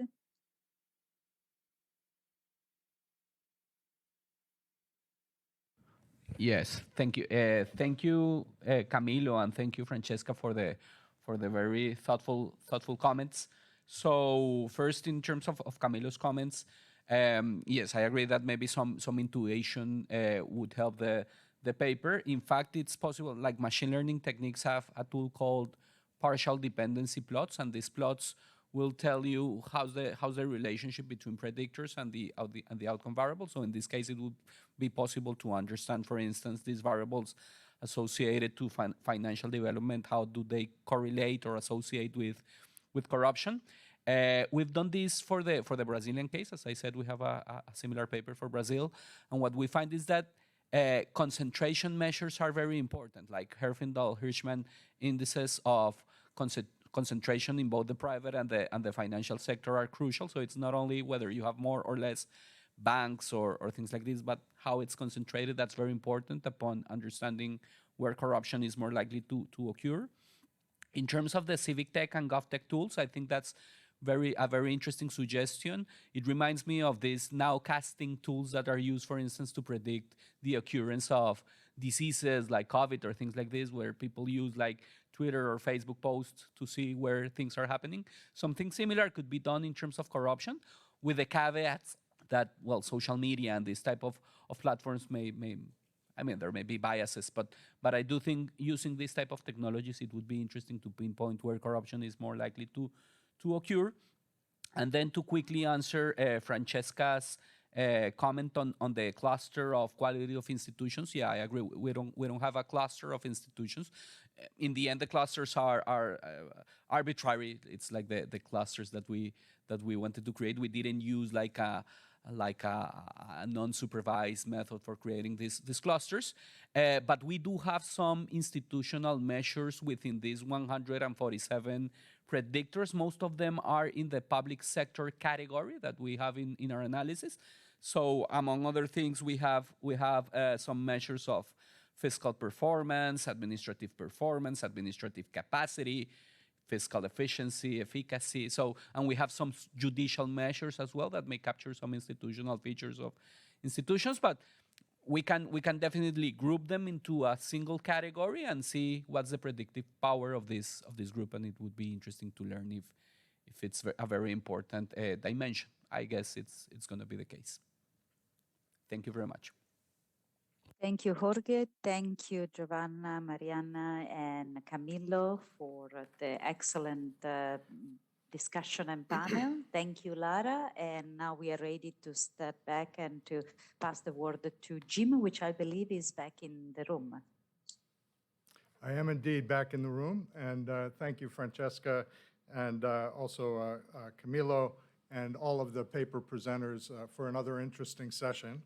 So we're now ready to close out the symposium, but we don't want to go away without some time for reflection. So I'm happy to introduce Tracy Lane, who's a practice manager here at the World Bank, and she will lead a closing session, which we called The Future of Data and Anti-Corruption.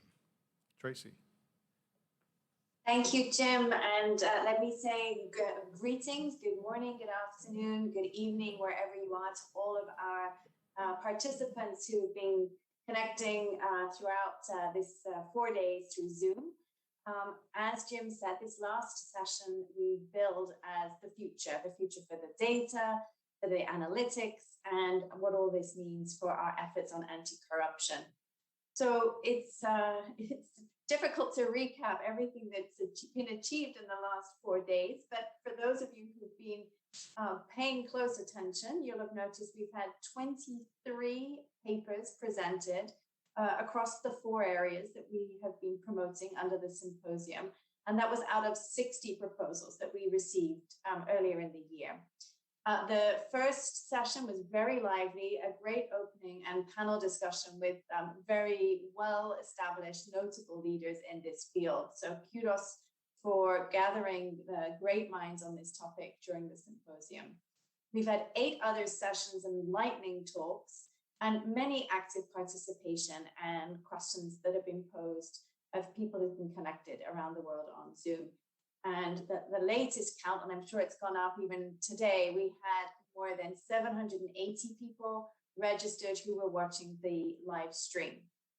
Good engagement on social media. Kudos to our communications team and to you all.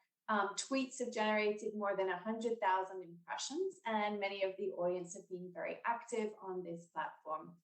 And the substance of the presentations and discussions has been top notch. I mean, very informed, both novel ways of dealing with the data, interesting conclusions, some of them preliminary, and many of them pointing to new ways in which we can do research and explore problems and solutions as we move ahead. So that's the recap. Now, to close, we want to do something a little different and bring a few of the discussants and the panel chairs that we've had over the last 4 days back to this final concluding session and pose to them several questions. And you don't have to answer all of them, just one would be enough. And that would still take us through to the last final 30 minutes.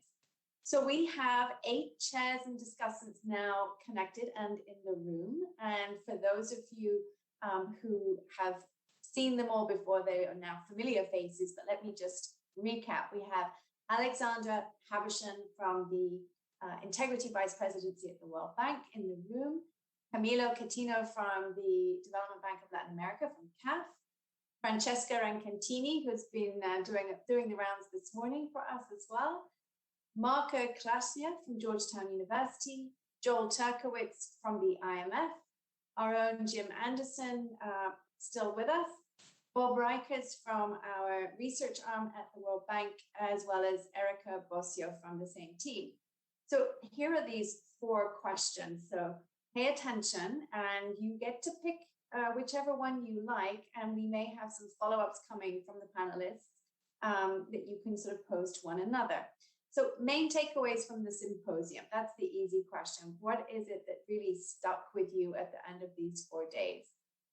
The second question, have you heard anything today that you see now as an emerging priority in your work on data and anti-corruption? Third question for you, what are the implications for the international organizations, your own that you represent, including the World Bank, the IMF and CAF that we have in the room?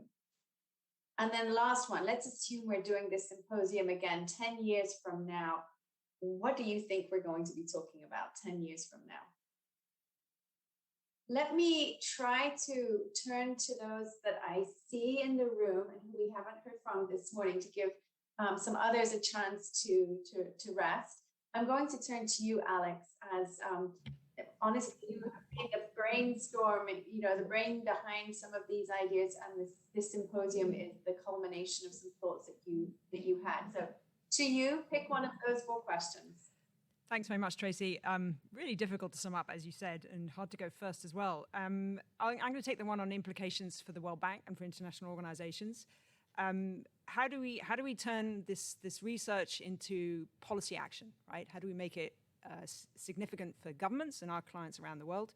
As you said, we had 4 research tracks: measuring corruption and the cost of corruption, new ways of detecting corruption, assessing the effectiveness of anti-corruption policies and interventions, and creating new knowledge to address issues around data privacy, quality, and access. So 2 suggestions for the role of the World Bank in making this research sort of policy relevant.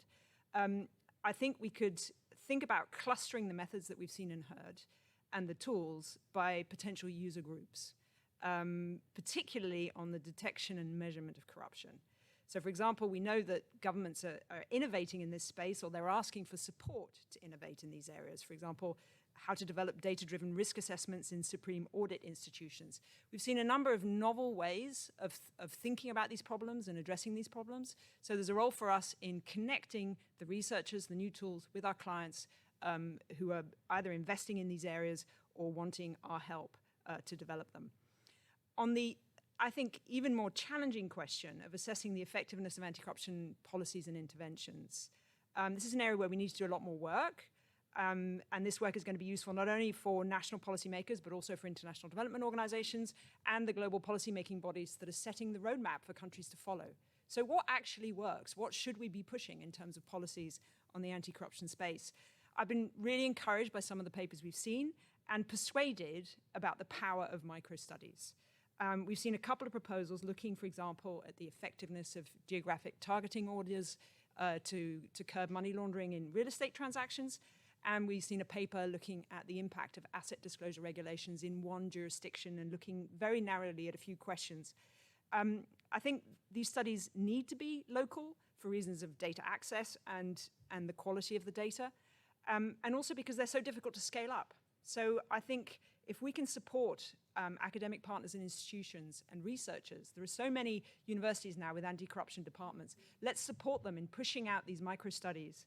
And again, we can connect the innovations in research with the work that we do with our clients and with international policymaking bodies. Thank you, Tracy. Thanks, Alex, and thanks for being bold and going first. I won't call on anybody. I'll let somebody volunteer to go next, who might want to come in and follow on Alex's remarks. And also, I should remind you that the session is a little limited, so please, as Alex did, keep your interventions to 3 minutes or less. Do we have any volunteers to come in and follow Alex? So I'll come in. This is Joel Turkowitz. You know, redheads have to stick together, so I'll come in after Alex. Which who I thought was way too fluent to have just seen these questions now. So I'd like to whole investigation of the transparency of the questions. No, but so one thing, just a couple of quick reflections, and I'll also talk about the implications for international organizations. And one thing is, I thought the symposium was extraordinary.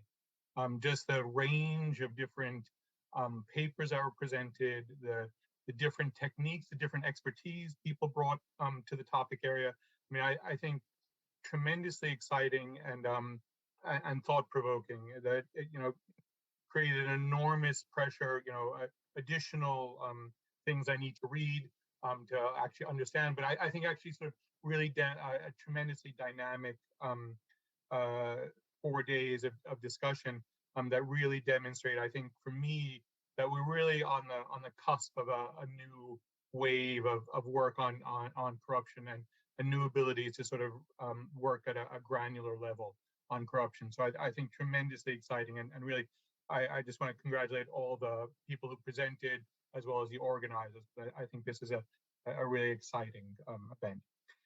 So on what are my takeaways in terms of the implications, so I want to highlight 3 things that relate to some of the things that Alex said, but also sort of maybe try to extend. So one thing I think is, I think what we saw was just the incredible value of all of these different data sets that are being put out, and the fact that we have this enormous explosion of information, yet at the same time a closing public space for the freedom of information and the exchange of information. And so I think one of the core dimensions in terms of the implications for international organizations is actually to emphasize more in our work the need to support efforts to maintain public space and the ability for media and others to actually have open and public discussion about public information and corruption in specific. So we know that there are these sort of very competing tendencies that are going on. So increased sort of assertions of privacy or assertions of security interests, limiting whole ranges of discussions, and that I think this work and this event demonstrates actually the fundamental importance of this information space. The second thing I think I just want to emphasize is, for me, it also brought home the critical need for international organizations to build partnerships with research organizations and to have real close collaboration.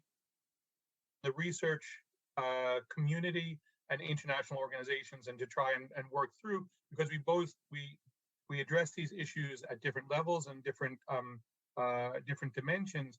But I think our work is going to be tremendously improved the more we have active communication across these different dimensions. And some people obviously serve multiple roles, but I think the more that we have these collaborations, and that we're thinking in terms of, well, what data sets are really fundamental, as well as what questions are really fundamental in which areas, is really going to help sharpen the analysis and also really improve the policy recommendations and the advice that international organizations can provide.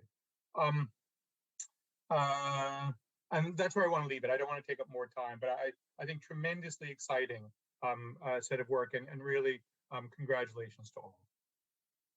Thanks, Joel. So there's at least one theme that both you and Francesca have touched on, which is the collaboration with the research arm and with academia, but also partnerships more broadly, including media. Perhaps I can turn to Marco from Georgetown University to also weigh in at this point, because clearly inside these international institutions, we don't have the same breadth and bandwidth to carry out this research on microdata in particular. Marco, are you able to come in? Yes. Hi, thank you, Tracy. So I guess I'll try to answer question number 4, 10 years from now, and in the process maybe touch on question number 2.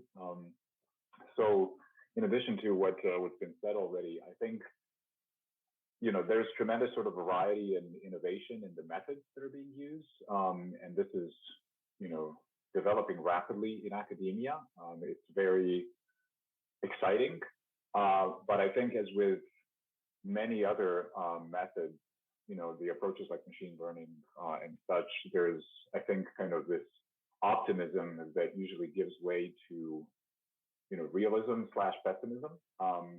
And so the way I see this approach, developing over the next several years, I'm not sure 10 years, but over the next several years, is that we're going to increasingly be doing things on the margin, but we're not going to progress very well unless we have really kind of the ground truth, right? So the typical approaches here are you try to infer corruption indirectly through, various pathologies, right? So the weird patterns and things that we wouldn't expect, or that theoretically we would expect as sort of indicating corruption.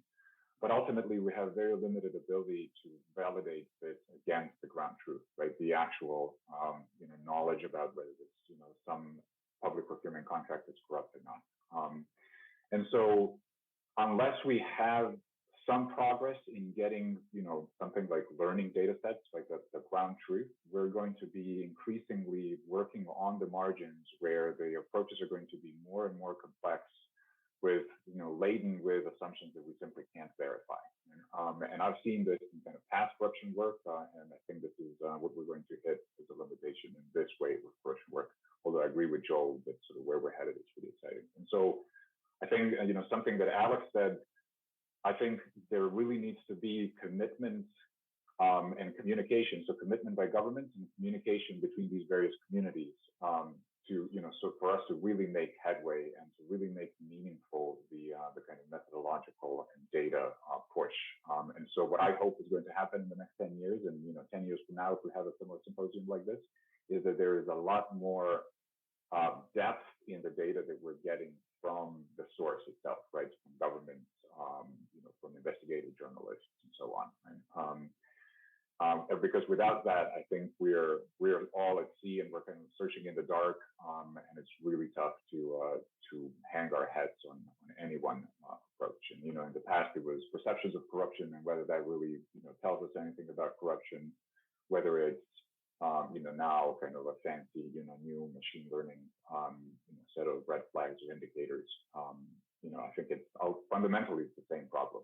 So I hope that the research is going to demonstrate that we have a lot of potential with these types of techniques, but not just to academia or to the international organizations, but it's going to demonstrate to governments that if they really want and really care about transparency and good governance, that paired with ground truth data, then we can really be kind of in the sort of sky is the limit type of environment. And so academia and academics have a role to play, but only so much. And the buck stops with the clients of international organizations.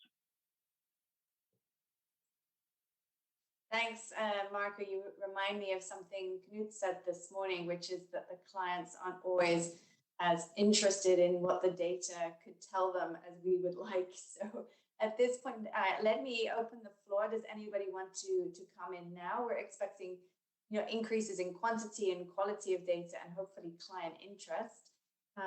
Who would like to come in next? Maybe from our own research arm, Erica or Rob?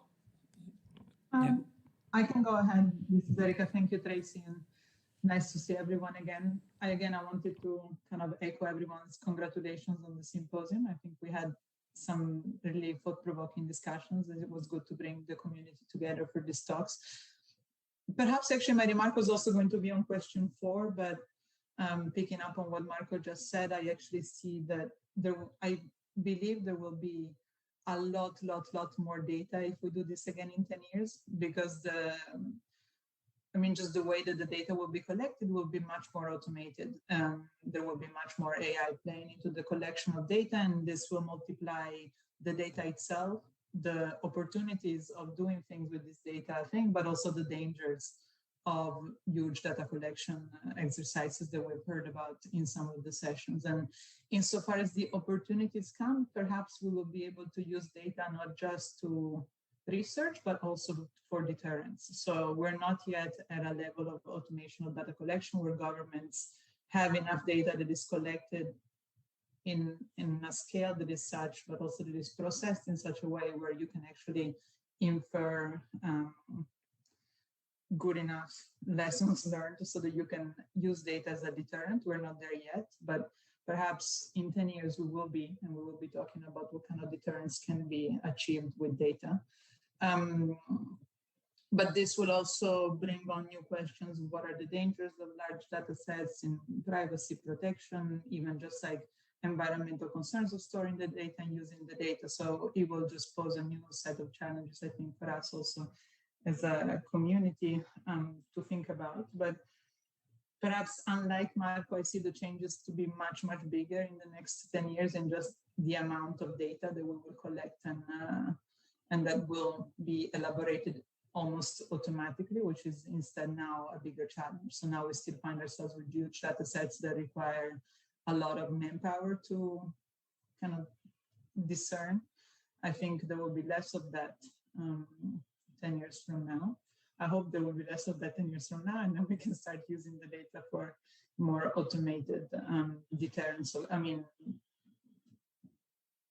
deterrence of corrupt behaviors. But maybe that's wishful thinking, but it's good to end on a positive note.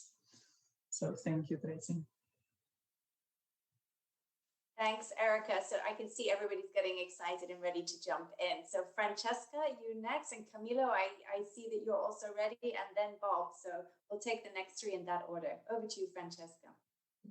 Thank you. So let me echo, because I'm really inspired by the past 4 days of papers.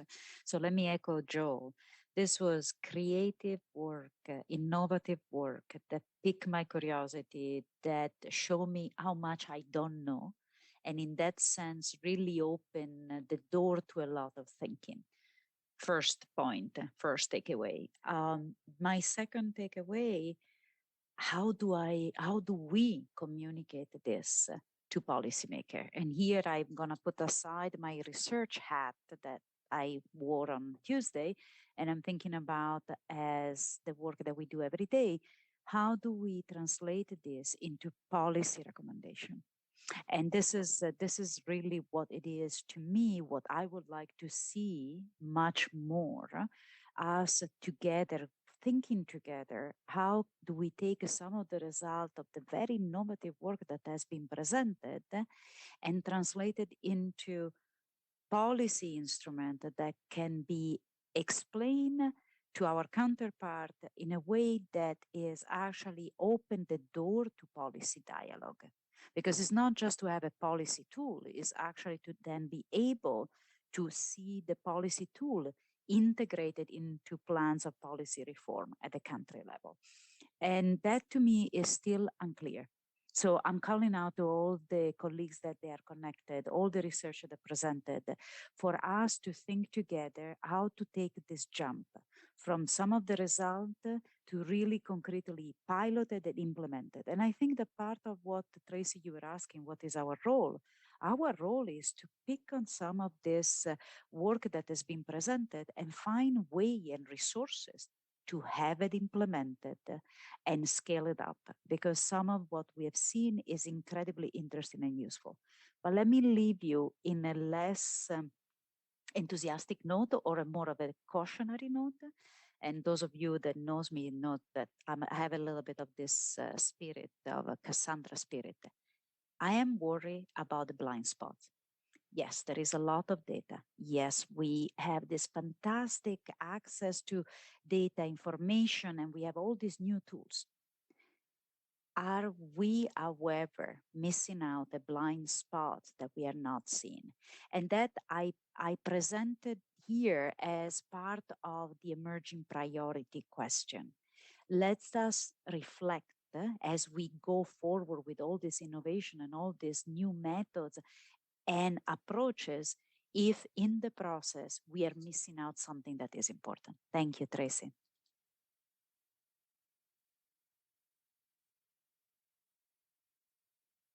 Okay. Go Should I ahead, talk? Carlos. Okay. Okay. Thank you, Tracy, very much. Well, just three ideas. Sorry. I think which are my takeaways and also kind of the future agenda here. At least for our Latin America agenda, we need to work a little bit more on open data and proactive transparency. So I think, and what I have noticed after this symposium is the methods that are working or harnessing digital technologies and data are going faster than the data that a government produces, and it's fully relevant for the anti-corruption agenda, right? So those data sets, so to some extent, are not being released as fast or as structured as we would like. So people have more trouble to work with that information or to access that information in order to get a more refined models, right? So that's one thing. That gets me to the other point that I think is a priority regarding to the data for deterrence that we were hearing in the last intervention. I think we need to work closer to the judiciary and the judiciary power, right? We need to work a little bit more on open justice and traceability of the judiciary processes, because if we don't have certain data where, at least at the historical level, corruption has happened and how it happened and how it was prosecuted and punished, it's very hard to train the algorithms that will predict corruption from happening again or about happening again, right? So we need a little bit open justice, and that's a relevant comment for Latin America. We don't have open justice system, so it's very difficult if you ask the judiciary to send some data set about the corruption procedures that are happening right now, or maybe the investigations that already closed and whether people was convicted or not. We don't have the data that describe that process. I think that's related, for instance, with the paper by Jorge Gallego, right? He could draw the data from the general inspector, but I'm pretty sure if he tries to do the same with the judiciary and in the courts in Colombia, that's impossible to do. It's very difficult. So, and we need that kind of data to predict us and to train the algorithms to predict corruption. So I think open justice is a huge agenda that could help a lot to the anti-corruption agenda and the data analytics for anti-corruption. And my last comment, of course, is once governments, we get the interest of this government, the Latin American governments, to work on data analytics and artificial intelligence to predict and to prevent corruption, then I think we have to prepare the field in the public procurement of artificial intelligence. So the public procurement of artificial intelligence should be treated with the same technical, methodology as it is treated in infrastructure projects or very complex goods or services that a government is going to procure. So now when they are procuring artificial intelligence, the way they develop the terms of reference, the way they develop the transparency policies are kind of, very poor right now. So public procurement for this kind of technologies, it needs to be more transparent. It needs to have or to gain a more technical possibilities, and they also need we need also to prepare public officers to structure that kind of procurement processes the same way you need engineers to structure infrastructure and construction projects, and they are going to become as complex as I don't know, building a bridge is, or or building a metro system is. So I think those are my caveats for now. Thank you. Thanks, Camila. Thanks, Francesca. Some really good points, and also a little more sobering in terms of how we tackle the complexity of this and engage our policy counterparts in governments as we move forward. Bob, I feel like you were due to come in a little earlier, and I don't know if you can build on this conversation now or want to go back, but over to you. Well, thanks very much for having me. I really enjoyed the conference. It's very exciting to see so much work and such a diversity of work. My main takeaway is that, like colleagues have already said, that collaboration is key, collaboration between research and operations, because fighting corruption is fundamentally about redistribution and hence intrinsically political. So it's only when we can organize the losers that we can do something about this. And sort of in bank work, we're, as a bank, an economic institution, I don't think we should work closely with the judiciary unless we're compelled to. I think we should serve on focus on economic problems, solve those, and focus on corruption issues we run into along the way. We're not the police. Second, I want to make the point that data is not knowledge. So this is echoing, I think Francesca's point on blind spots and also Marco's point. You can have all this amazing data, but unless you have the skills and the knowledge of practitioners sort of who can interpret these data for you, it is hard to make sense of it. So I think we need to invest a lot in research, and there are no shortcuts. And this brings me back to my first point that we need to collaborate together. And third, I think as international institutions, we have to just be very honest about corruption. I still feel that corruption is in many ways very, very much taboo. In two ways. One, I think we're understating like how often this happens. It's a daily reality for most of us, not just in developing countries, even like in the US. And second, I think we know very little. We're only at the beginning, and all these data can only help, but I think some humility is called for and going to help us be credible in the long run. Thank you.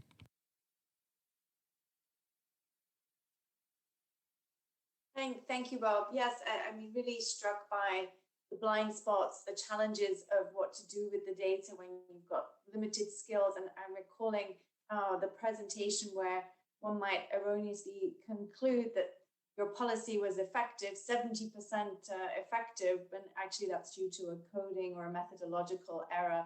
And if that can be done in Western academic institutions, in our client countries and policymakers without the skills, this could be leading to all sorts of different alleyways and dead ends. So it's not just blind spots, but some very real concerns, I think, about some of this data and its use and whose hands it is. I think we're going to be drawing to an end in terms of the panel's discussions. I'm going to let Jim have the last word. So before I hand over to Jim for his last takeaways, answers to the questions and wrap up, any other comments, including on each other's interventions that you'd like to come back on and reflect on? Feel free to jump in. Well, maybe I'll offer some reflections, and then we can get to the round robin, and then I'll wrap it up. On the question, so I thought I'd try to answer the one on the what will we be talking about in 10 years. And part of the answer is we don't know exactly. And if you think back to what we were talking about 20 years ago or 25 years ago, when the famous Cancer of Corruption speech started, there was really very little data about corruption. And for years after that, whenever we talked about data to try to understand corruption and to try to devise strategies to address corruption, we were usually thinking in terms of surveys, survey data. And I'm a big fan of surveys, still am, all these years later. But a main takeaway from the whole conference is the incredible breadth of data that is available. That's one thing. The other is the incredible ingenuity that a lot of researchers have, even when the data is not made accessible in a convenient way. The incredible ingenuity that they have in being able to make it usable and put it to good use. And so that's a really encouraging thing, but it's also something we might not have anticipated 10 or 20 years ago. 10 or 20 years from now, I'm sure the amount of data will have grown exponentially. The ways that it's being used, I'm sure they'll be ever more creative and useful. On the other hand, I also think in some ways in 10 years we'll be having some of the same discussions about access to data and information, about some of the other things that the other chairs and discussants remarked upon about. I think Francesca mentioned, translating into policy, addressing the resistance that reforms often encounter, building up those analog complements for the use of digital tools. I think we'll still be talking about those. Hopefully, we will have ratcheted up, and expectations will have ratcheted up, and we'll be talking about it from a higher level. But I'm sure we'll still be talking about it. But there's a huge role, I think, for trying to ensure that data does become available, and including on the technological side, our colleagues who work on GovTech and support e-procurement and other systems that ultimately help generate a lot of the data that we've seen in the conference, have an incredibly important role to play in this, as do those who are working on the day-to-day conversations with governments about how to devise more accountable systems, more open and transparent systems. So those are my main takeaways and thoughts about the 10 years.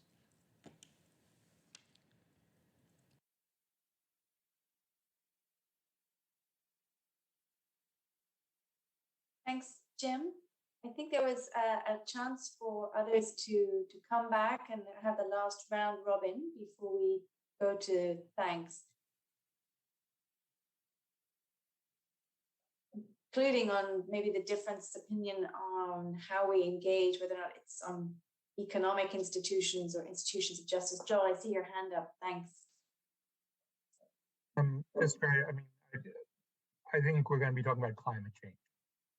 And I think we're going to be talking about climate change and the vast challenges that relate to corruption and governance issues at a global level and at a local level 10 years from now. And I think that sort of preparing ourselves and thinking through what that means would be useful. I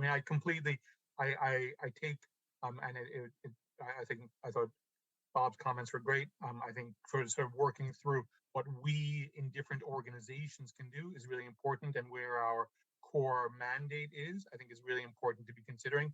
And I guess I'd just like to also repeat, unless we international organizations really defend public space, which I think is part of our mandate, then I think all of this stuff about data and translating data into information and into policies stops, because we have a captured policy space. So let me stop. Thanks, Joel. Yeah, I totally agree with you. It's really interesting findings throughout the symposium, from oil fields in Nigeria to forestry cover in India. Marco, your hand's up. Yes, thanks. So I wanted to echo a bit Francesca's point about blind spots. So one thing that's very striking in academia is that there are essentially countries that are really popular to study because data access is much easier. So Brazil, India, Indonesia, and a few other countries, in the developing world, we know a lot more about and from those countries than we do from many other countries. And so as this kind of digital and teched up data access gets ramped up, I think the inequality in data access and the inequality in knowledge is just going to grow. And I'm worried that 10 years from now, we're going to be drawing policy conclusions and recommendations from a very limited set of countries where there's a sort of proactive policy push to create better data. Right? And I think that's a real risk. And so, also to Camilo's point, building infrastructure and data creation is something that, organizations like the World Bank can be proactive about and sort of try to equalize rather than, exacerbate inequalities.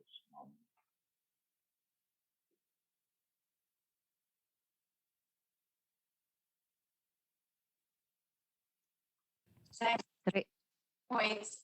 I hear somebody trying.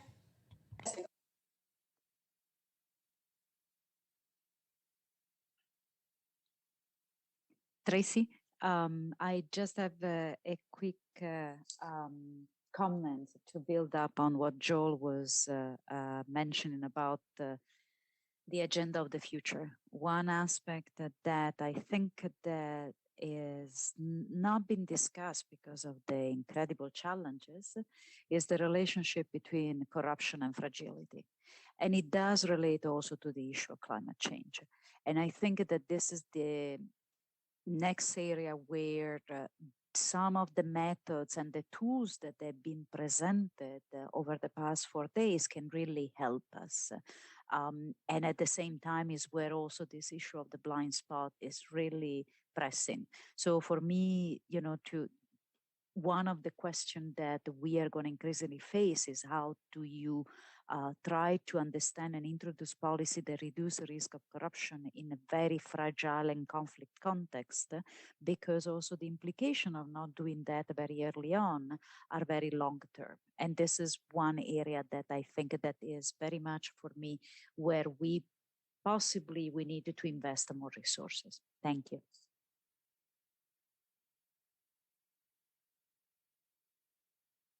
Thanks, Francesca. Great points. We're running out of time, but I do see another hand up from Gallego. Would you like to come in at this point? Thank you, Tracy, so much, and thank you, everyone. Just very briefly, I think there's a lot of enthusiasm, right? But it's very important to know what is new and what is not.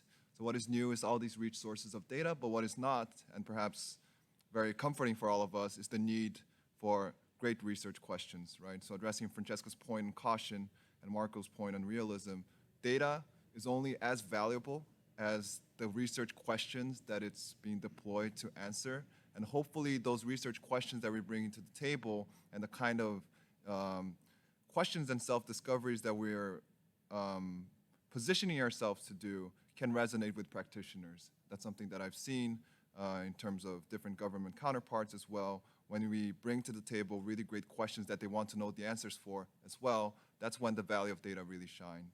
So thank you.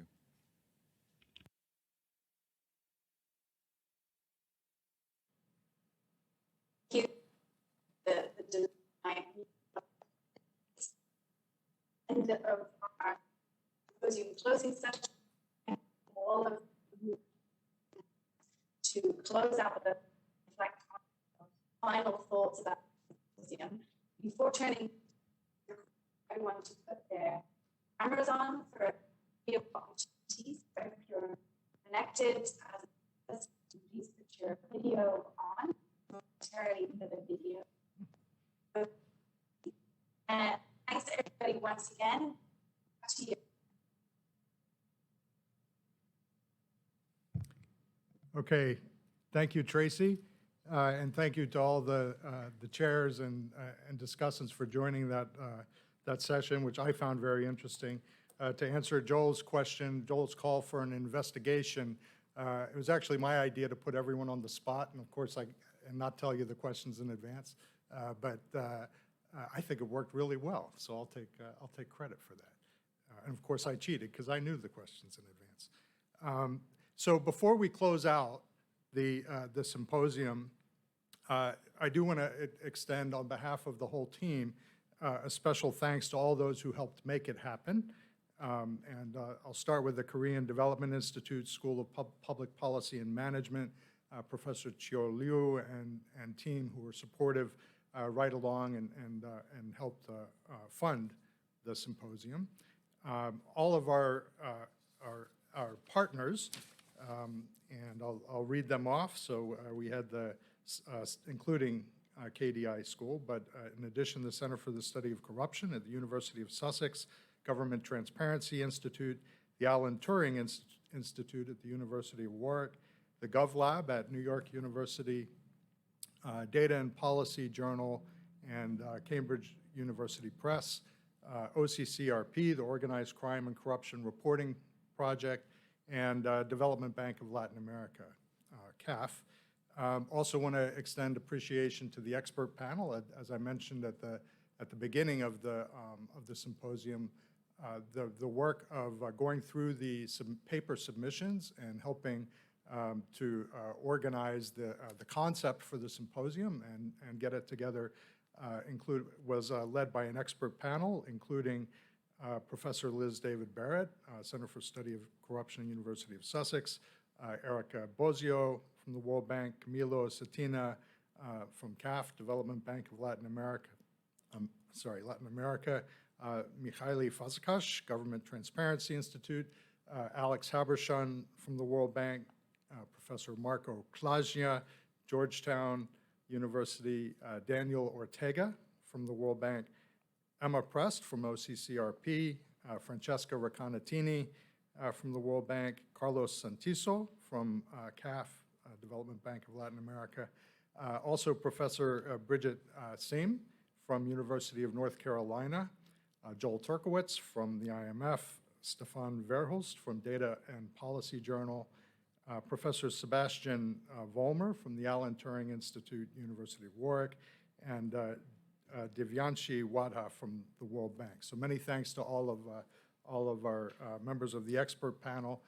We also had an advisory board, including some of those same people, a smaller set, and led by our director, Ed Olowo Okiri, who's the global director for the Governance Global Practice. I also want to thank all of the various people who participated in the panels, the paper presenters, those who gave the special talks on special themes, and of course, again, the chairs and discussants. I want to thank our team here at the World Bank who helped behind the scenes get it all together and put in quite a lot of work. Alex, of course, who conceived of this in the beginning and really got it going. She changed jobs within the World Bank partway through, but she's still in the anti-corruption team, and